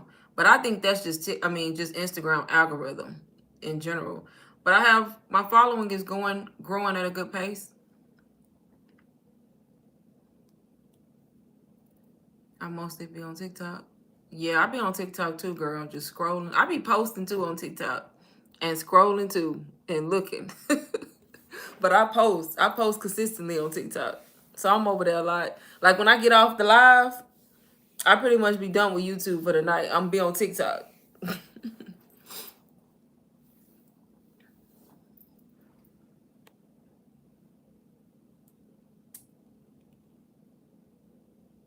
Oh, sorry. I can't assume, right?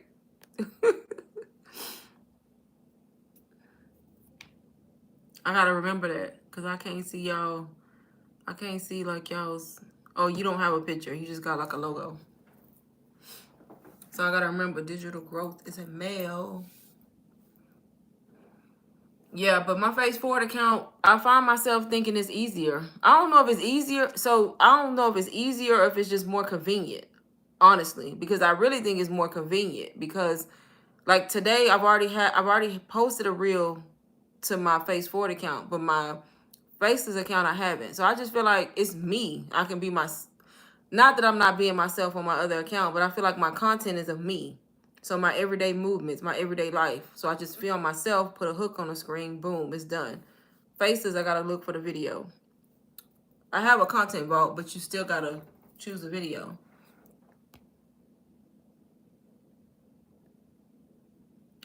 You've been my inspiration. Inspiration? Really? I've been an inspiration? Thank you. A lot of people say that. That's why I be telling people, just show up on the internet as yourself, be you, because you never know like who watching or who you helping or who is inspired by you. See? So that's the same thing I be teaching and telling people.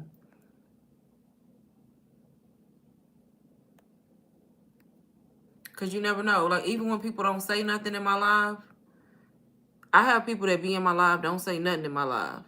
I know they there though. You know what I mean? They there. And I make a lot of sales from live. People who didn't even say nothing in live. And then they be like, I was in your live. I want to get UBC. You know what I mean? So sometimes just because you don't get the real views, the followers, still just keep posting your content because you don't know who watching your stories on Instagram. My reels do horrible most of the time. It don't stop me from making sales. Do I be mad when my reels don't do good? Yes. I'll be lying if I say I ain't looking at that number because I'll be looking. I'll be like, nah, I know Instagram. I know y'all acting up today. But I don't let it stop me from posting my content because I know it ain't going to stop me from being successful because my reel didn't do good, you know? I don't get paid until August 30th, first paycheck. You got time? The course will still be there. Singing. You once told me to post more stories and reels. Yeah. So stories are important. I was just telling somebody earlier who didn't know that. Like, you got to be in your stories on IG. You want to, of course, be posting your reels too. Try to be consistent with your reels, but your stories matter. You got to be in your stories. If I don't post a reel, best believe I'm going to be in my stories, though, all the time because you really make the sales through your stories most of the time. It's people in your stories that be watching, and people got to see your content 7, 8, 9 times before they act. Most of the time, they got to see your content over and over and over before they actually reach out to you or buy something from you. So just That's why I tell people just keep posting. Don't worry about the numbers. Of course, look at the numbers, because if you see something and you doing the same thing over and over and over and over and it's not getting you nowhere, I mean, be smart, pivot, do something different. But for the most part, don't pay attention to the numbers and let it like discourage you from like being consistent. Yes, and you can still purchase anytime. You can come on here, go to my bio since you found me on YouTube, or by email. But I come on YouTube live at least 3 times a week. I'm trying to come up with a schedule, like a set days and set times that I go live, but I don't know when that's gonna happen because my lives are so random. Random, but consistent, if that makes sense.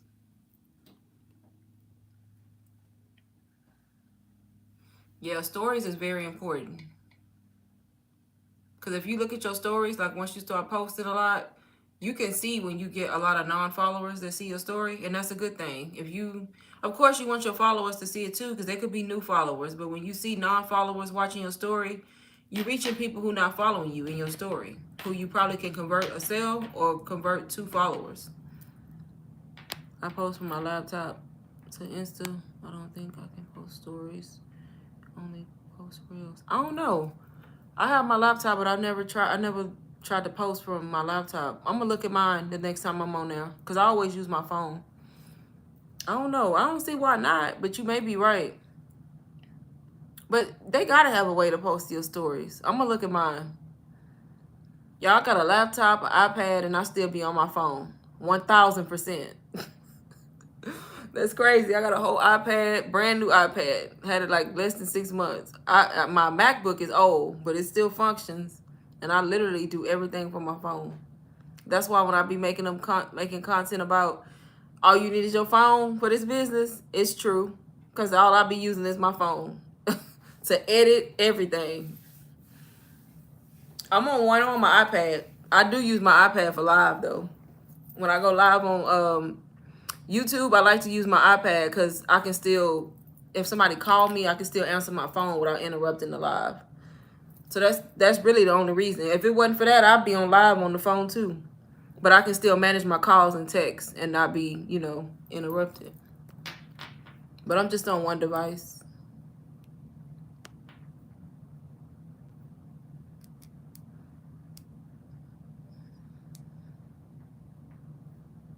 I'm gonna have to look at my laptop and go on Instagram though, because that's kind of, that would be weird if Instagram don't have a story feature.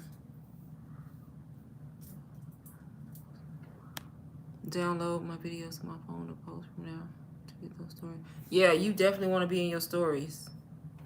I'm gonna still look at my laptop though, because I never paid attention to it. But yeah, I post to my stories every day, and I post at least 8.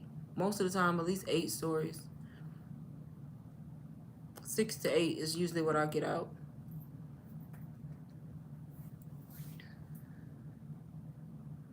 Because you got to think about it. Your stories, yes, girl. We talking about the stories on IG. Yeah, because you got to think about it. That's where that's where you can put direct links to your products. You see what I'm saying? You can't do that in your caption on a reel. In your stories, you can be yourself. You find a balance. You post relatable content, not selling, just showing your personality, whether it's faceless or not. And then you also incorporate your products in your stories. And when you talking about them products and how they helping other people or helping you, you link the product in that story. People will click the links from the story. So that's why it's important to be in your stories too, because they can literally click from there and go straight to the product or whatever you link, whether it's your entire store or a individual product. I don't got space on my phone. Oh Lord, you sound like me. I be deleting apps and all kinds of stuff, trying to make space. And it's crazy because there's no reason why my phone, yeah, you're gonna need to fix that. It's no reason why my phone should be like that. And I got like 3 cameras for content, but I still use y'all, when I tell y'all my phone, I use my phone for everything. And I don't need to be like taking all my videos. Like when I vlog, I be vlogging from my phone. Like, why are you vlogging from your phone and you got cameras? But I be deleting apps, trying to delete messages, all kind of stuff, trying to free up any space. Right. That's crazy. But I'm about to stop vlogging from my phone. We vlogging straight from the camera from now on. The phone gonna be strictly for just like pictures and like, of course, quick little videos, but that vlog content not coming on that phone no more because it's taking up all my little space. Then if you go through your phone and look for apps that you don't use, if you ain't used the app in months, delete it. You'll be surprised how much space apps take up on your phone. And if you're not using them, I delete them.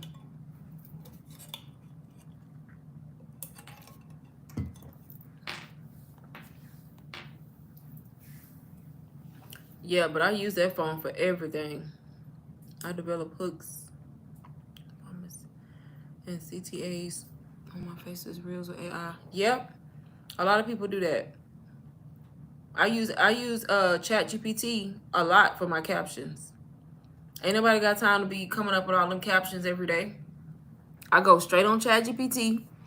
I know ChatGPT know who I am now. They probably be like, here she come, asking all these questions and want another caption because I literally do it so much. ChatGPT literally know how to write like me and sound like me. That's how much I be talking to ChatGPT. I probably don't even need to tell them nothing. They already know what time it is. Yes.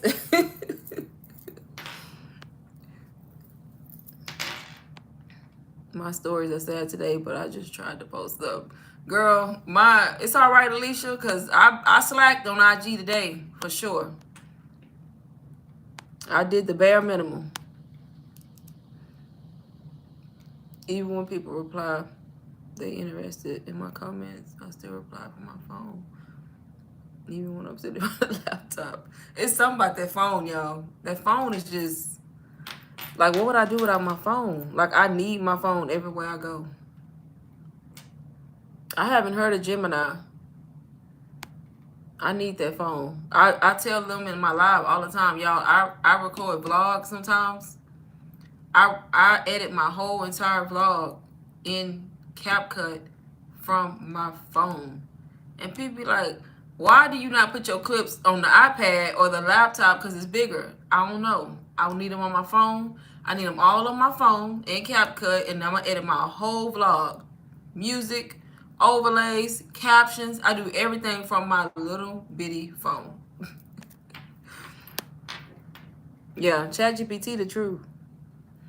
I'm on break from posting until I get some of this work done. Oh, yeah, you got work. Or Bing. Yeah, I heard of Bing. Oh, Gemini, aka Google. I haven't heard it called that. Google my best friend, y'all. I Google everything. One thing about me, I'm a go-getter. If I don't know something, I'm going to find out. I'm telling you, I'm going to dig and dig and dig until I find out. I'm going on YouTube. I'm going on Google. And we're going to find out how to do this thing. Whatever it is I'm trying to do, we're going to find it out. Like, that's literally me. We about to find out. And if I don't get it from there, I'm going on TikTok. Somebody on TikTok did a whole video tutorial. TikTok is the backup Google right now. Do you clone your voice? No, I literally get on ChatGPT. I be like, I need this type of caption. I tell ChatGPT what my hook is, what my page is about, that it's a reel, and I have this hook, and then I tell ChatGPT what it is that I want it to write the caption about. And then I tell it what perspective I want it to come from. Because if you don't, ChatGPT gonna write you a robotic. It's gonna sound good, but it's just not gonna sound like you. And I have figured out how to tell ChatGPT to write like me and sound like me. So it sounds like I'm saying it. And that's all I do, and they write it. I tell it who I am as a person and what perspective I want it to come from, and then I tell it what I want it to write, and then it writes it, and it will put it in a form that sounds more relatable to like something I would say versus a computerized caption.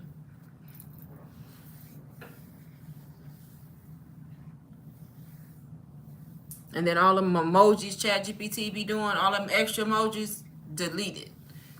ChatGPT will put emojis all over your text. And the number one way people know you use ChatGPT when you copy and paste that exact thing and put it in your thing. I can spot a ChatGPT caption from anywhere if you leave them emojis in there. I'm like, ChatGPT wrote that. Because them emojis, don't nobody be using them dusty emojis that ChatGPT be using. They're not even popular, you know? So that's all I know. So quick tip, if you use a ChatGPT, delete the emojis. We won't know if you delete them. If you leave them in there, I know what you did. Right. You've written books. Right. People write ebooks. People make their digital products from ChatGPT, y'all. Don't let these people tell y'all no different. When people be making their own digital products, I'm not saying they not providing value and know what they talking about, but a lot of these people write their digital products with ChatGPT because we may have the information, we got the expertise, we got the knowledge, but we sometimes have a hard time transforming it into like to make it look nice in writing. So we use ChatGPT and tell ChatGPT what we know so that it can write it and make it sound nice. People use it to write their whole ebook, their whole guide. 100-page ebook. ChatGPT wrote the whole thing most of the time. And then people just delete and take away, add to it, you know, as they want to. But so many people do that, yo. I mean, it's no shame in it. It's the new age. I mean, AI is here to stay. It's just all about you being able to know what you're talking about, though. You can use ChatGPT all day, but when you get on that live and people start asking you questions, you better know what you're talking about. You know what I mean? Have the knowledge, but there's nothing wrong with like using ChatGPT. I'll start off with ChatGPT and flip. Right, exactly. And sometimes I just be at a loss for what to say. I'll have a good hook, good reel, and I'm like, okay, what I'm putting in this caption. And I'll go on there to get ideas, and then once I see ChatGPT, I can go over there and just write my own sometimes. Right. Yeah, I need to go live on TikTok, but I haven't yet. So the only platform I've ever went live on is YouTube. Not TikTok yet. I keep saying I'm going on TikTok on Go Live. I got over 8,000 followers on TikTok, y'all, and I have not gone live. But yeah, ChatGPT, man, everybody using it. And the people that saying they not lying. Now, y'all know what I mean, everybody. It may be a couple percentage that's not. But majority of people use ChatGPT for help. So when you want live on TikTok? Soon. Soon. Real soon, Alicia. Look, when I go live, I need y'all support. So I'm going to need y'all to get in the live with me when I go live. And I'm going to need y'all to be like asking questions. I don't care if it's stuff we already talked about. Ask it again.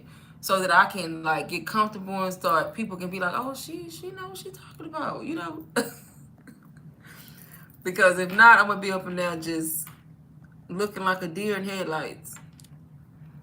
Because TikTok live different from YouTube.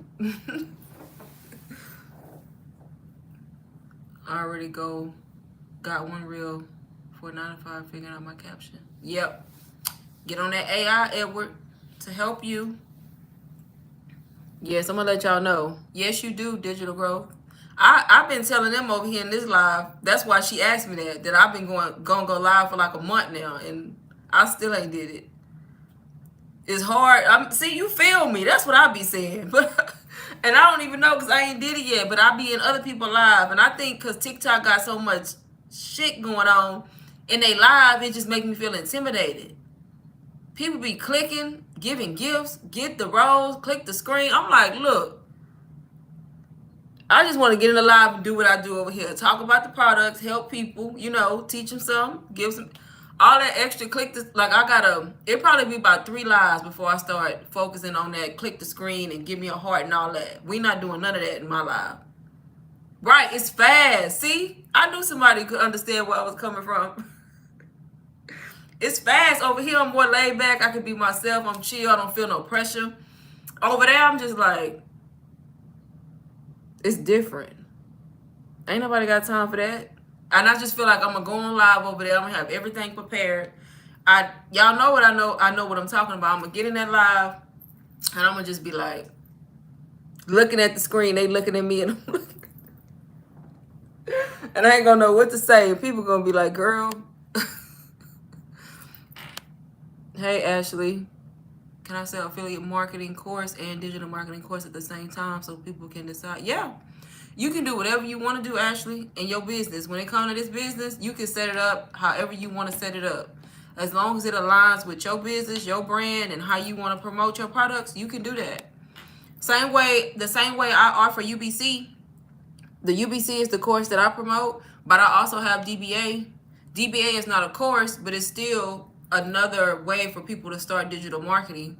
But I promote those two in two different ways because I may have two different types of people. You know what I mean? Some people may not want to pay $4.99, and then some people may not be able to. So that's why I have DBA.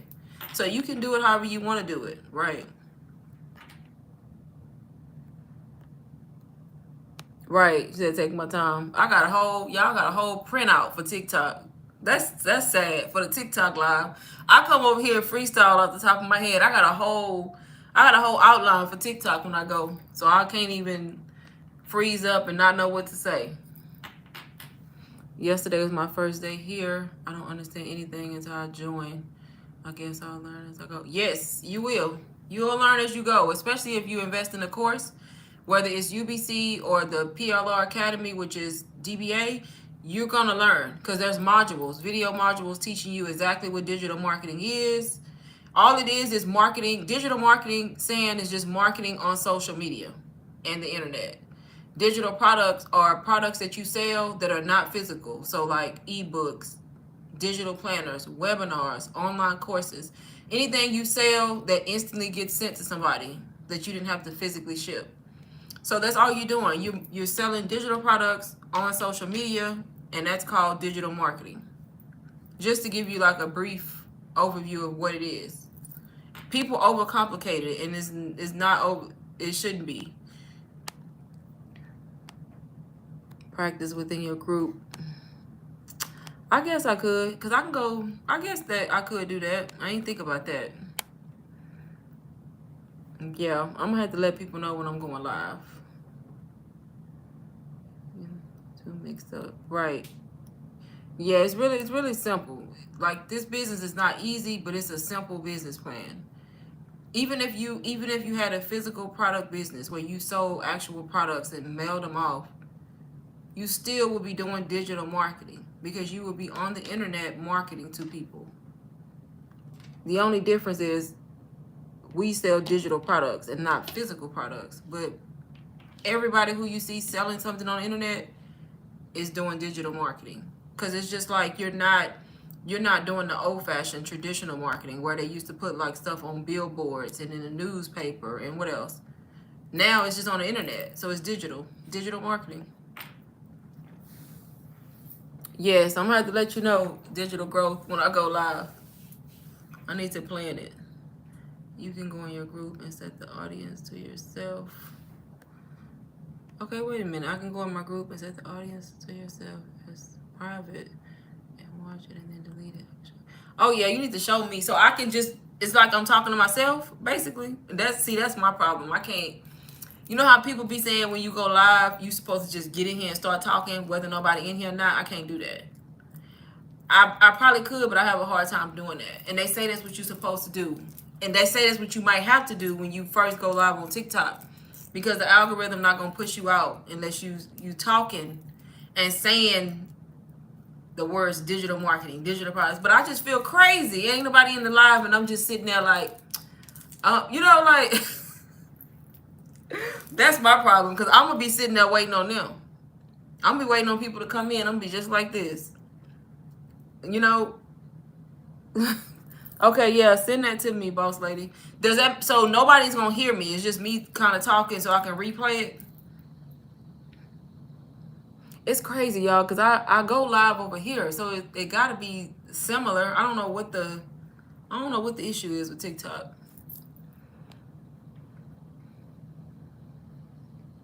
Right. I need to just do it. I'm going to just do it one day. I probably won't say nothing immediately until I see like 1 or 2 people join. And then I'll just start talking. But TikTok, they be having some You be having to block people on TikTok. They be having trolls. You know how it be. But one thing about me, I'm the block queen. One wrong comment, you block. Quick. Without hesitation. Okay, that's neat, boss lady. I didn't know that. I may need to do that so I can hear myself. Or not really hear myself, but like get a flow. Because it's not about hearing myself, it's about trying to get a flow of starting. Once I get started, people start entering, and then people start asking questions, I'll be fine. It's just the first minutes of the live is what's going to throw me off.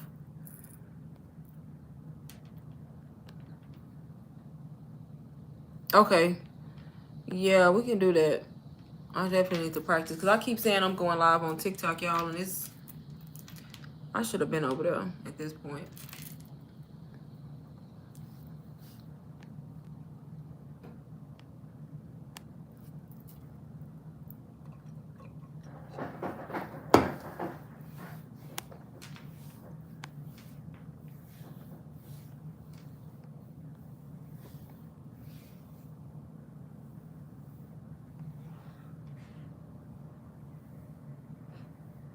That's good. I don't even want to talk too much, honestly.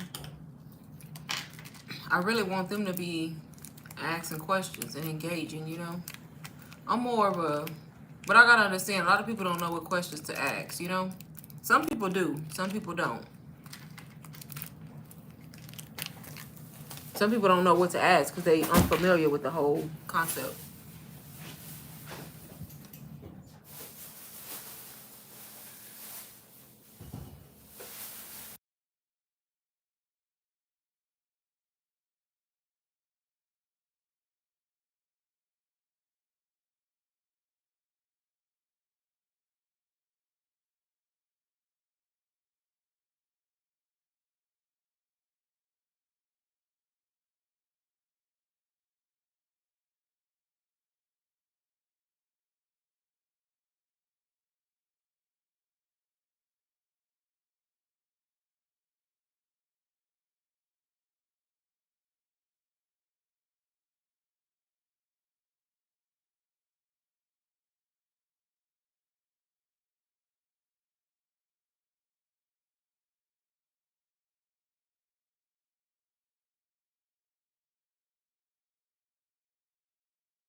Has anybody in here gone live on TikTok? I think the only reason I think it's hard because I be in other people live. And I need to stop comparing it. You have? How was it the first time you went live? Twice? And they say it take a few times before TikTok even start pushing you to the right people. So I hear like, even though I have 8,000 followers, when I go live, like I may get like a bunch of random people or like people who just coming and going, I guess. Because they say it take a few times before TikTok start pushing your lives to like people who actually interested in the content.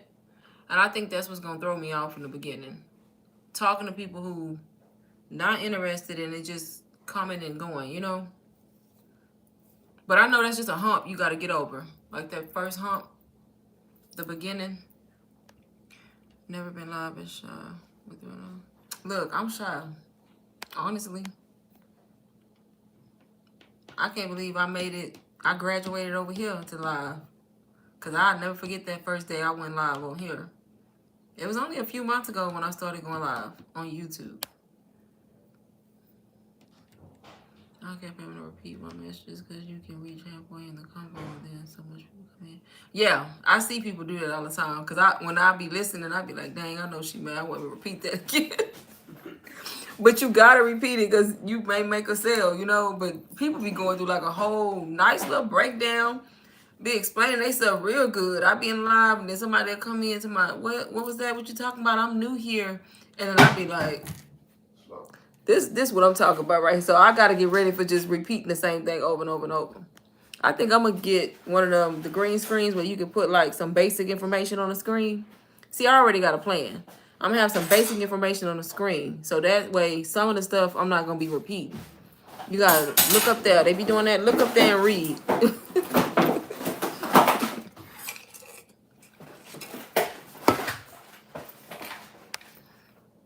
Yeah, I be seeing people do that. They had a little green screen or whatever it's called, and they be telling them, you ain't even got a point because you gonna see it with just like some basic info. So that way people know what you're doing. You know, they know just the basics. So that way you don't have to repeat some of that stuff over and over and over. But y'all already know people gonna ask. You always gonna get 1 or 2 people to ask the exact question that's on the memo. Like they didn't see it. But it'll cut down on a lot of it. Where do you want me to send the Facebook link? I don't know. What's the easiest place for you to send it? Way for you to send it. Like, what's the easiest? I don't know. Is it easy for you to send it to email or my Facebook?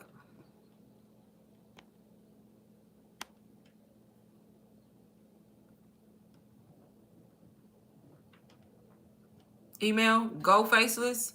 So Go Faceless 20. GO Faceless 20@gmail.com.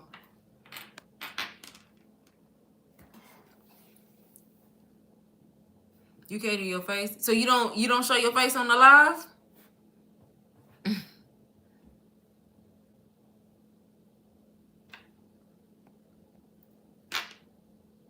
Either way, whichever one easy for you, boss lady. Oh man, you gotta show your face. Look, you giving me some ideas. I need to just set my live up facing my iPad and have my little screen set up with a little pointer.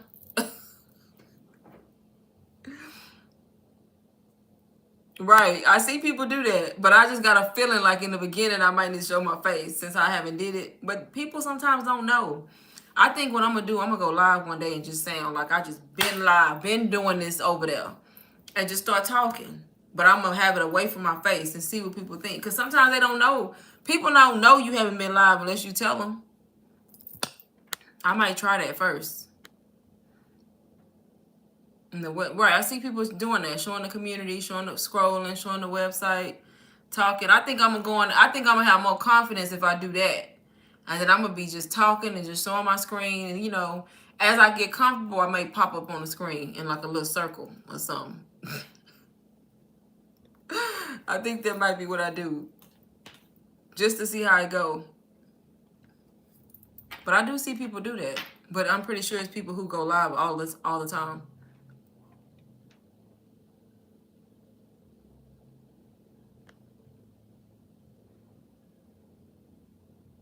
Right. Did you get like traction? Did you get like quite a few people in there, or like people that was interested? Alicia, you missed everything. No, you didn't miss nothing. We just talking about live. Yeah, just flip the camera right. Today someone used their AI avatar photo. And no, you didn't miss nothing, Alicia. I'm just playing. Someone used their AI avatar photo talking in the background while being faceless. That's neat. Yeah, that's neat. The only thing is my TikTok is not faceless though. So that I show my face all over TikTok. I do work from home routines, coffee routines. I talk to TikTok. I do Amazon hauls, shopping vlogs, mini vlogs. Like, so I'm on there talking. It's just I'm not live. But I do voiceovers. I actually talk in the camera. I do all kind of stuff on TikTok. I just haven't like went live. So it's not like I'm faceless. They know who I am. Just haven't went live. Twice for like an hour. So hour is good. They say you need to do at least an hour. Like when you first start. When I come on here, I'll be on here sometimes 2 hours and don't even realize it. 2.5. Because it go by so quick. But that's because I'm comfortable using YouTube Live. Like, I'm comfortable with this. And I know it's the same concept with TikTok. After you do it so much, it'll be the same way. I don't do TikTok, so I'm safe for now. For now. Yeah, do a voiceover. I do voiceovers all the time on TikTok. I be talking about my job, y'all. If you follow me on TikTok, I be doing voiceovers with my morning routine. I be talking about work sometimes. And then I talk about digital marketing. Just different stuff. How did you get over your fear of posting and going live on YouTube? honestly, I had a fear of going live in general. And I'm going to tell you what prompted me to finally go live over here. It's that first video I posted. Well, not the first video, but the first digital marketing video. So I had been on TikTok and I wasn't growing, y'all. Remember I told y'all that? I had like 200 subscribers and I was doing vlogs. Nobody was watching. And then I did that digital marketing video back in April, the one that has like 47 or 48,000 views. That first video where I came on YouTube and posted that long video explaining to people how I was making this money and what course I was using. And I had so much positive feedback in the comments, like a ton of comments. People want to know more, people asking. So it gave me the confidence to go live because I had so many questions. So I was like, you know what? I'm going to go live on YouTube and see. So I think just the positivity and the feedback I got knowing the video was good, and it monetized me, y'all. So I gained like 1,500 subscribers in like a week or a week and a half. So just based on that, gave me confidence to go live. But when I went live, I still was nervous. I still was like, didn't say nothing in the beginning. I waited for people to ask questions. And people started coming in asking questions. I think I started with like maybe 4 or 5 people in the live. And then I started getting the same repeat people coming back, coming back, coming back. And then from there, I just kept going live. After that, it was just live. I went live like all the time. So I think it was the video and then the positivity from it. Had it not been for that, I probably would have never went live on YouTube either.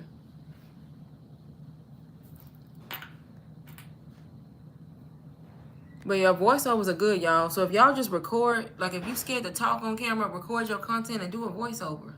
I love voiceovers because I literally wake up in the morning, record my day or my morning, making coffee, setting up my computer, same old content in a different way. And then sometimes I talk as I'm doing it. Sometimes I put music. If I don't feel like doing a voiceover, I just put trending music on top. People still watch because they just want to see my coffee routine. They want to see my desk. You know what I mean? And then some days when I feel like talking, I do a voiceover. I just talk on top of the video. And the key to voiceovers, y'all, is to not, please. The key to a voiceover and getting people to watch your content and come back is to not, depending on what you're doing. Now, if you're doing what I'll be doing, like recording my day and like recording content, to not do a voiceover explaining everything you're doing in the video that people can see with their own eyes. The key to a good voiceover is to do a voiceover that is not related to what you're doing in the video. Or it can be related, but not saying, hey, I just made my coffee. Now I'm about to go do this. Now I'm about to go to my desk. And then you just, people can see that. So like do a voiceover talking about something else interesting. People watching and they listening, you know? Because I can't stand to see a voiceover and somebody just telling me exactly what they're doing in the video. Because it's a boring voiceover. For me, it's like a month and a half since I started, so no sales yet. So it's hard for me to give engaging story because, you know, people like results. Right, but there's still a way for you to educate and say stuff because people do it. You can use, I don't know what course you have, but depending on which one you have, you can use testimonials from the course on how it, you know, helps other people, change other people's lives. And even though you may not have made sales, you still learn stuff. You know, you still been learning stuff. So use the stuff you learned, you know what I mean, in the course. Also, it's really all about how you come out, how you talk, the confidence you have. That's what it is, honestly. Because if you haven't made sales and you come on the live not confident too, then that's gonna be the issue. But I've seen plenty of people who haven't made sales who be on that live talking with confidence, talking like they know their course in and out. Pretty, you know, talking like they know exactly what the course is about. They can answer any question, you know what I mean? They talking about the testimonials. This is how it can change your life. They don't give people time to ask how much money they made because they just owned it, you know? And before you know it, you got your first sale, you know? So it's still a way to do it.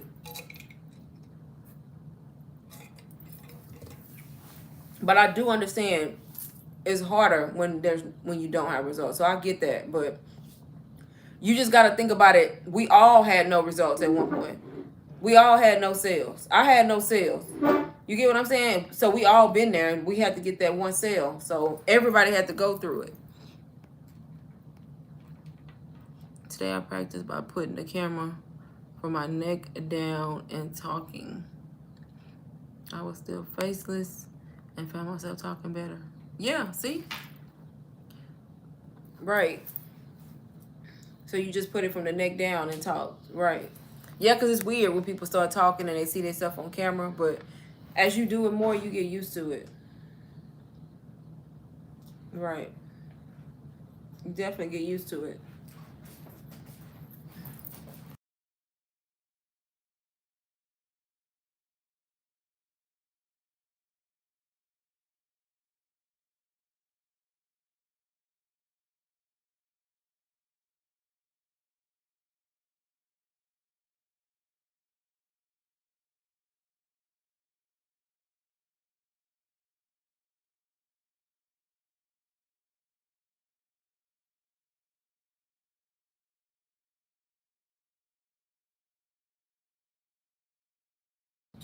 First person view, what do you mean? For live or like talking on camera?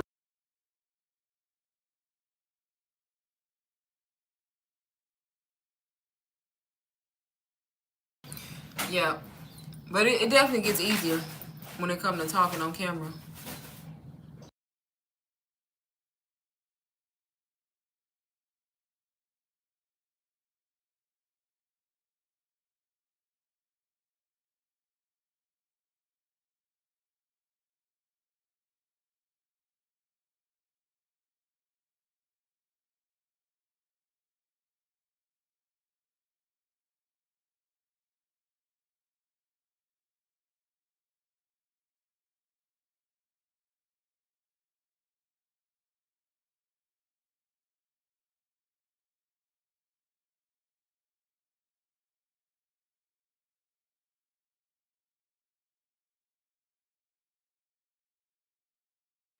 Anybody in here got last minute questions, y'all, before I get off live? Anybody that's watching and not talking, but watching, you have any questions?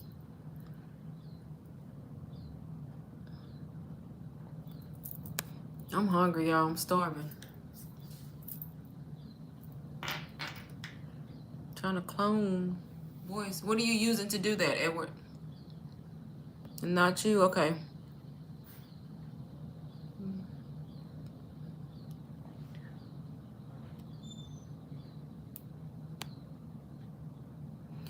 Yes, you got to get over that shyness. Look, we all got some type of shyness. I'm shy, honestly. I don't like talking in front of people. Girl, yes, declare on me. Because today was too good to be true. So I already know Tuesday about to come with they about to come with all the shenanigans. Because there's no way I had a Monday like this. Please do. Because I'll be ready to telling people off as soon as I get to work. Googling ways to do it. Okay. Please, I hope I have a day like I had today. This job. Y'all, this man called. It's a man called me early this morning. He called to dispute transactions from 2019. Now, y'all tell me who does that? 5 years ago? Sir, I want to tell him if you don't get off this phone talking about some I can't even pull him up, for one. He was serious, too. We spent 10 minutes going back and forth. So you mean to tell me? Yes, I mean to tell you, you cannot do that. You got limitations on that. I was just like, you know what? I couldn't even be mad. He tried it, though. Then went on to ask me, do I think he should file legal charges? Do whatever you... I am not a legal consultant. If you ain't asking about this bank account, don't ask me no legal questions. Get you a lawyer. Right, he was tripping. Man, I ain't never heard nothing like that. As long as I've been at this job, somebody trying to go back that far. And the crazy part is he was serious. That's what scared me, because he was for real. He said he had some charges to dispute, some Uber charges. Sir, if you ain't dispute them charges a couple weeks after they happen, you not finna dispute them now. Crazy. Billing accounts. They crazy though. It's just like where you been for 5 years is what I want to know. Look, if you ain't missed that money in 5 years, don't even worry about it. Take that loss, cause 5 years later, don't even worry about it. Thank you, Edward. He was funny though. He was my laugh of the day. It was the second call this morning. That was the laugh of the day. He wasn't mad. He ain't act a fool, so I can't even be mad at him. But he took that loss and got on off the phone, without having an attitude and all that. He was like, okay, I'm gonna think about talking to the police department. Yes, that's what you file some, and you probably out of the statute for that too. But I ain't telling you all that. They probably gonna tell you the same thing. It's too late, sir. That was funny. Hey, Stephanie. Once you purchased your course, how long did it take you to learn what you needed to know to implement all? So it just depends on you. Some people can get the course and go through it a few days and start implementing everything. So it depends, honestly, because the course has a lot of information, but you don't have to go through the whole course in order to start. And you don't have to go in order. So you kind of, depending on where you are in your journey, say for instance, you already have a digital product and you know how to set up your store and you need to know how to do email marketing. Skip to the email marketing module. Once you set that up, you may have another obstacle. Skip to that module. So it's people who can get the course and go through it in a week and start implementing everything and posting content. Because you literally going to learn as you grow. So it's not like you got to sit there and go through the whole course before you even start your social media account and start posting. No. So you just want to get the basics and learn as you go and implement stuff as you go. And then at the same time, you can be posting content. Because in the beginning, you pretty much posting what you learning anyway. You posting your journey, you posting what you learning from the course, and you like educating people who don't have the course and like teaching them what you learn. So you're not coming straight out the gate trying to sell in the first place, And then as you doing that, you growing your following, you learning more, and then you kind of go from there. So everybody different. It just depends.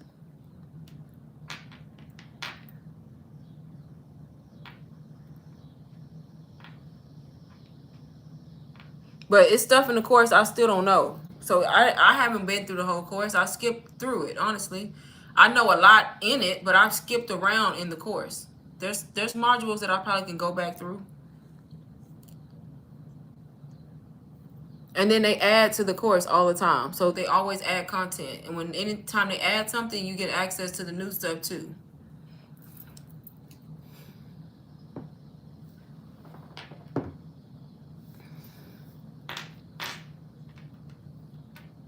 That's why I like UBC, because they add stuff a lot, and then they do weekly Q&A calls, y'all. And them calls alone worth $500, honestly, because who y'all know you buying a course and then the creators of the course you still got access to them. Literally, they be on these calls for like 2 hours every Wednesday, and I be in them. I make sales, but I still go because I still learn stuff. People be asking questions, and it may be a question you have. And then after people ask questions, they still like go on to like provide more information to you. So they very, very, very beneficial like Q&A calls, and they do these every week on top of like all the other stuff you get access to.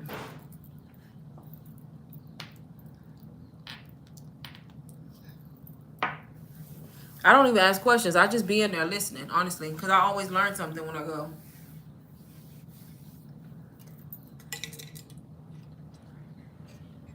Yeah, so it's very good. You get access to a community like for a lifetime.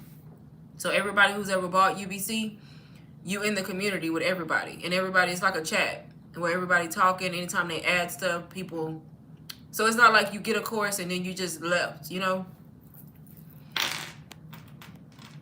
So it's really good though. It's a good course, honestly. Anybody else got last minute questions? Cause I'll keep talking, y'all.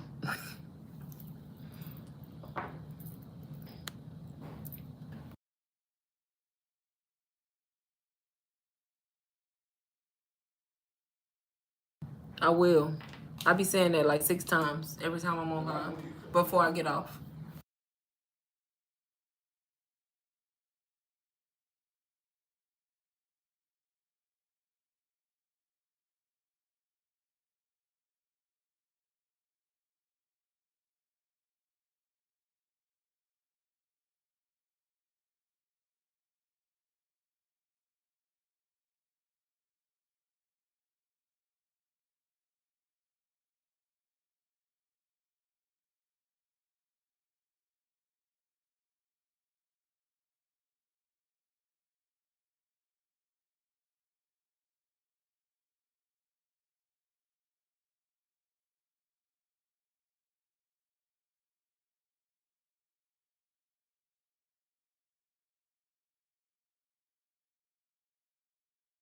Which platform do they teach? Example, Standstore, Shopify, or is it just up to us to pick? Yeah, so you can pick your own platform that you want to sell on. You know what I mean? So it's so many different selling platforms, but they have tutorials. You talking about the course, I think. The course has tutorials, I think, on Standstore, how to set it up, System.io, and Beacons. So there's like a whole tutorial video module showing you how to do the set up your store and all that in those three. Yeah. So they have a System.io one, a Standstore, and I think Beacons. I haven't been on there in a while. They may have added some more. I don't know. But so far, just those. But you can use any platform you want to sell. Those are just the ones I think that they have tutorials on how to use. But you can use Snipfeed, Pinsite. Like there's so many, so you can just choose. And I don't think they have a tutorial on Shopify. I don't think, but you can use Shopify. Did you start out with Faceless first? Yes. I'm still Faceless on Instagram. So that was my first way that I started. Instagram, April 1st as a Faceless on a brand new account. Yes. And I still have that account, Faceless. I'm just not Faceless on here, but my Instagram still is. Yeah, any platform works. And Shopify got a lot of tutorials you can find. Like if you wanted to use Shopify, they got a lot of like YouTube tutorials, but Shopify is good for digital products too.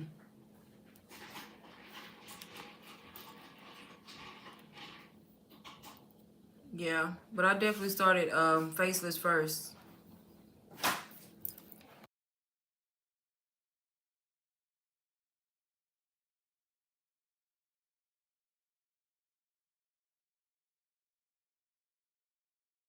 And y'all don't forget, like the course, you can do it on payment. So it's not like you have to pay the whole thing up front. Like if you check out with Afterpay or Klarna, you can break it into payments. Same way I did when I started. Thanks, I'll see you in your next. Thanks so much. Thanks for work. Okay, Sam, thank you for being in the live. Yeah, I was looking at Shopify today. Yeah, Shopify, a lot of people use Shopify. Shopify is good for digital products and physical. But yeah, I started April 1st, y'all. April 1st on Instagram, Faceless. In May, y'all, I made $10,000 just in May. Every time I say that, I get shocked. Like every time to this day.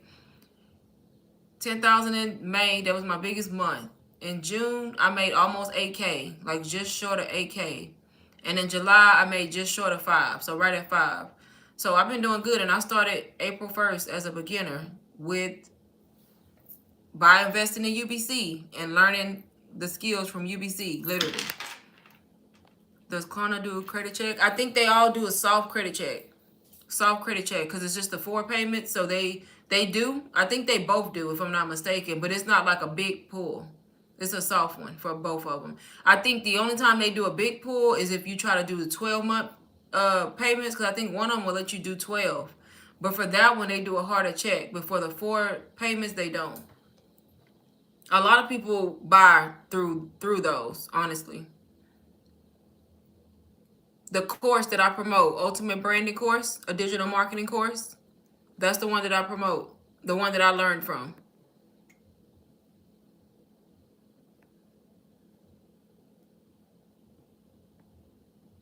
You made your last payment yesterday? Yes, I know you happy.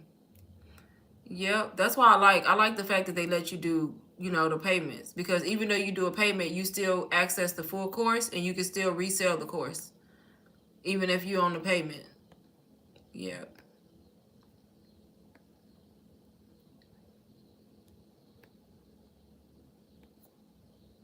Yeah, but I think they both do. They both do soft checks, Klarna and Afterpay.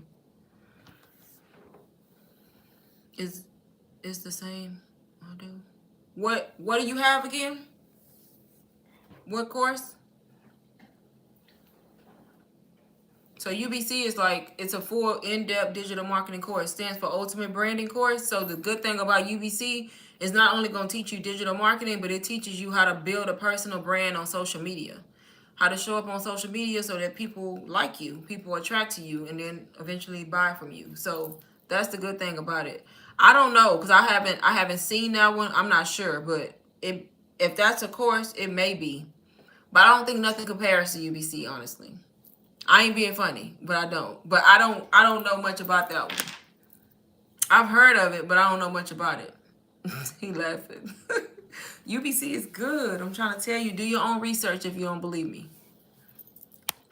Some other courses say you got pay X amount before access payment if on a payment plan, not DBA. Nothing in my store is like that. If you check out in my store with Klarna or Afterpay, you get full access to whatever you buy, whether it's DBA or UBC. You get full access because you know why? When you check out with Klarna or Afterpay, I get paid in full. You owe Klarna and Afterpay. You see what I'm saying? So when you use those options, I'm paid. If you choose to bail on Klarna and Afterpay, that's between you, Klarna, and Afterpay and your credit. You get what I'm saying? But you still gonna have access to UBC. You still can sell UBC because the person you bought it from got all their money. You see what I'm saying? But if you do those different type of payment plans where you see people offering the plans that's already broke down on their store, like where you see it say 167 in 3 payments, if you do that, that person only gets 167. They don't get their full payment. So when you bail and don't pay the rest of that money, you get kicked out of the course. You see what I'm saying? That's why I don't offer that, because it's too much confusing trying to chase people down and all that. I just do Klarna and Afterpay. And you decide if you want to pay Klarna and Afterpay after you make your payment, but that's up to you. But you get full access to the course and you can resell the course. Hopefully that makes sense. How much is it? $4.99. If you do payments, it's $125 for the first payment or something like that. When you started in April 1st, how long did it take you to receive your first sale? So when I first started in April, I tried to do it without a course. I tried to do it. I was like 3 weeks, 4 weeks trying to market because I felt like I didn't need a course. Because I really thought I knew everything about digital marketing and I didn't. And I couldn't. And then I finally was seeing people talk about the courses and I just sucked it up. I was like, if I spend money on everything else, I might as well invest in my education. And I bought the course from somebody on a payment plan. And then 3 days after I bought the course, I made my first sale. So overall, it took me like a month because I was already trying to market before the course. But there was so much stuff that I didn't know about digital marketing, like once I got the course. Thank you, Stephanie. I know, I was shocked. I'm still shocked, honestly, because like when I kept getting close to the end of the month and I looked at it, I was like, I really made $10,000 in May. May was my biggest month. But May was the month that I was like showing up, like online, posting a lot. You get what you put in. I was on live a lot. I was posting content a lot. Like I was showing up a lot in May.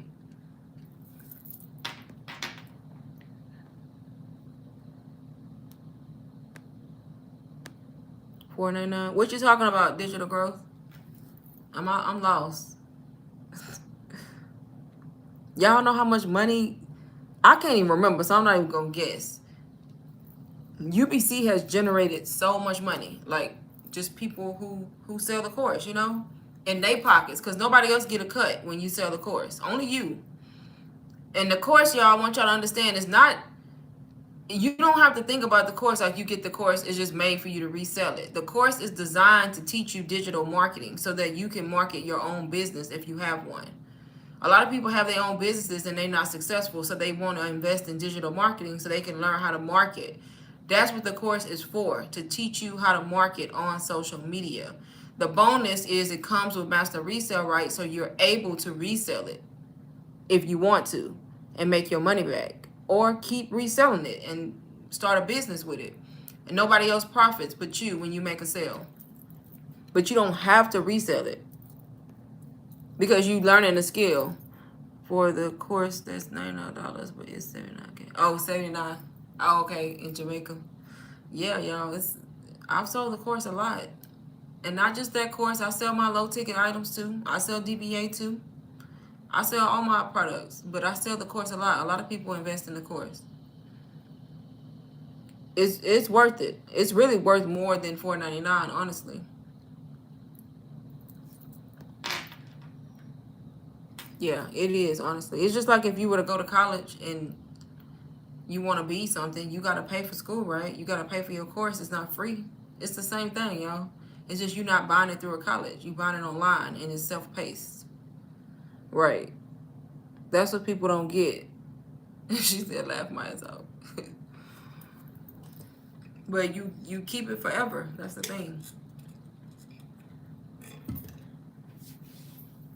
Honestly, me, it's the best decision I made because it took me forever to be like $500. I already know what y'all be thinking because I was like that. And then I had to like wrap my mind around it. Okay, you get your hair done, your net, you find a way to buy stuff you want to buy. So you gonna find a way to pay for this course. And I went on there, applied for Klarna, got approved, and paid my little $125 and went on my merry way. Cause I was like, I gotta invest. I was like, I'm just gonna invest in my education and learn this skill. But it was hard for me to decide too. I had to pay for mine too. Right. How do you price your edited unique PLR journals? It's up to you. You know the value. But of course you wanna look at other people who doing similar and not based off the value you put in it and then what you think it should be priced, and then also look at other people. Because you don't want to have something that's way off from what other people's in the market selling that same product for. But you don't want to lowball yourself either. So it's really up to you. And you know how you want to market it. Oh yeah, the payment plan the way to go. All day, every day. There's 100. Yep. Because when you break it up like that, it's not so hard on people. That's the lowest. The one I'm in was 25 pre-launch, and we went up to 127, but the creator told us we can't sell it for no less than 97. Right, so when you buy MMR stuff, you have to abide by the rules. UBC is MRR, the price is $4.99. You gotta sell it for $4.99 or more. Yep. I mean, to me, it's worth it. Once I got it and started learning from it, I realized why it's $4.99, honestly. Because you get a lot of information. It's like it's just like if you buy a course from school. Yeah. And then even DBA. DBA is definitely underpriced. $222 for all the stuff you get in DBA. Like, really. My course for sure, but damn, I ain't have 9K in my bank. Like, every time you keep saying 79K, that's a lot of money. 79K. Dang. That's a lot. You keep saying 79,000. $4.99.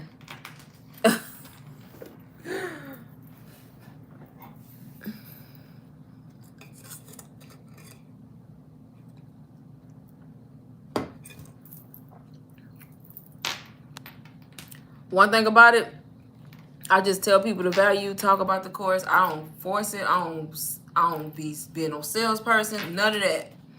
People see the value, they'll buy it. You know what I mean? When people get tired of struggling and they need to figure out a way out, they gonna invest.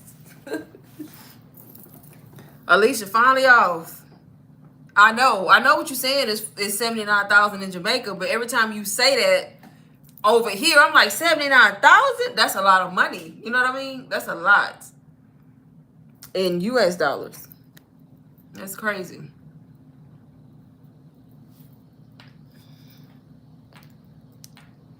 Today someone gave me an other PLR credit instead of a normal price just for being on TikTok live with her and her friend. Credit for PLR. Yeah, when y'all buy UBC from me, I'll give you like some PLR products too. Like 2 or 3. Just because, you know, like a promo I've been doing. So if you get UBC, I'll give you the Zero Income Claim Guide, Pathway, I forgot what it's called, Pathway to Profits mini course, and then like either Super Seller or Done For You threads. And that's like low ticket items that are PLR that you can resell right there too with the course.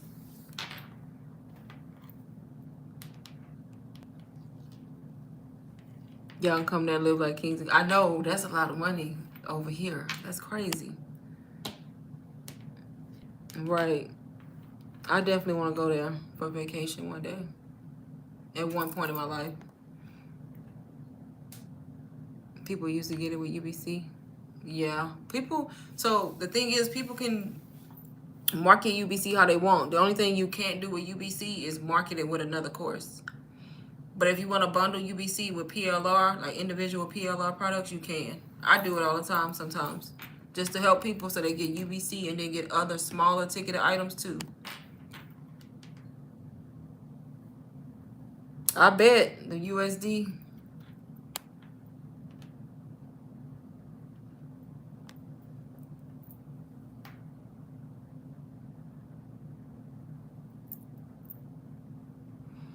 I need to come over there and live. Shoot. At this point, the US cost of living getting outrageous. Our money ain't gonna be worth nothing over here in a minute. As much as it costs. Every time we go to the store, something went up $1. Them dollars be adding up.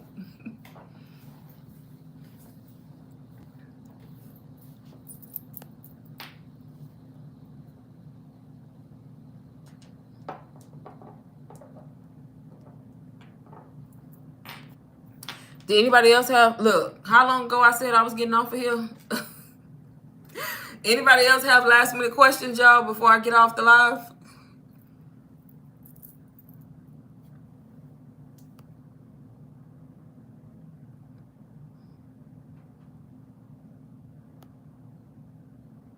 He do got faceless.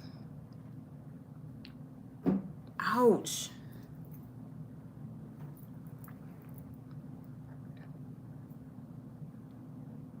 No questions, nobody? If you're thinking about UBC, now is the time.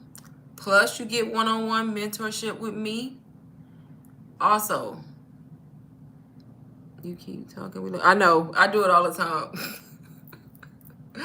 Because I be thinking when I say, do anybody got last minute questions? I be thinking I'm going to end the live when somebody's trying to ask a question. So I try to wait a few minutes after I say that. And then I start talking again. Thank you, Edward. Oh, I got 2 Edwards in here. 2 Edwards.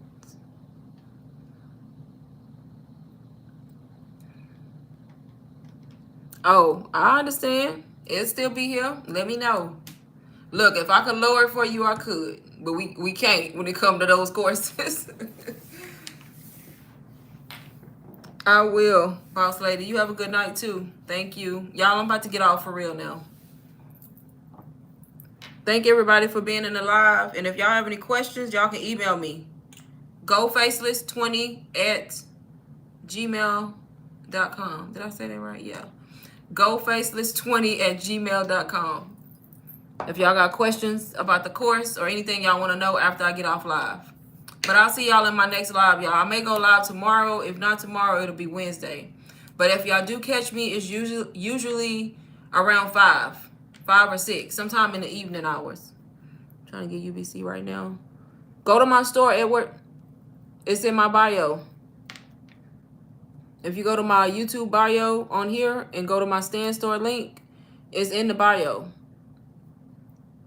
And then email me if you have questions. Did you get my email? GoFaceless20.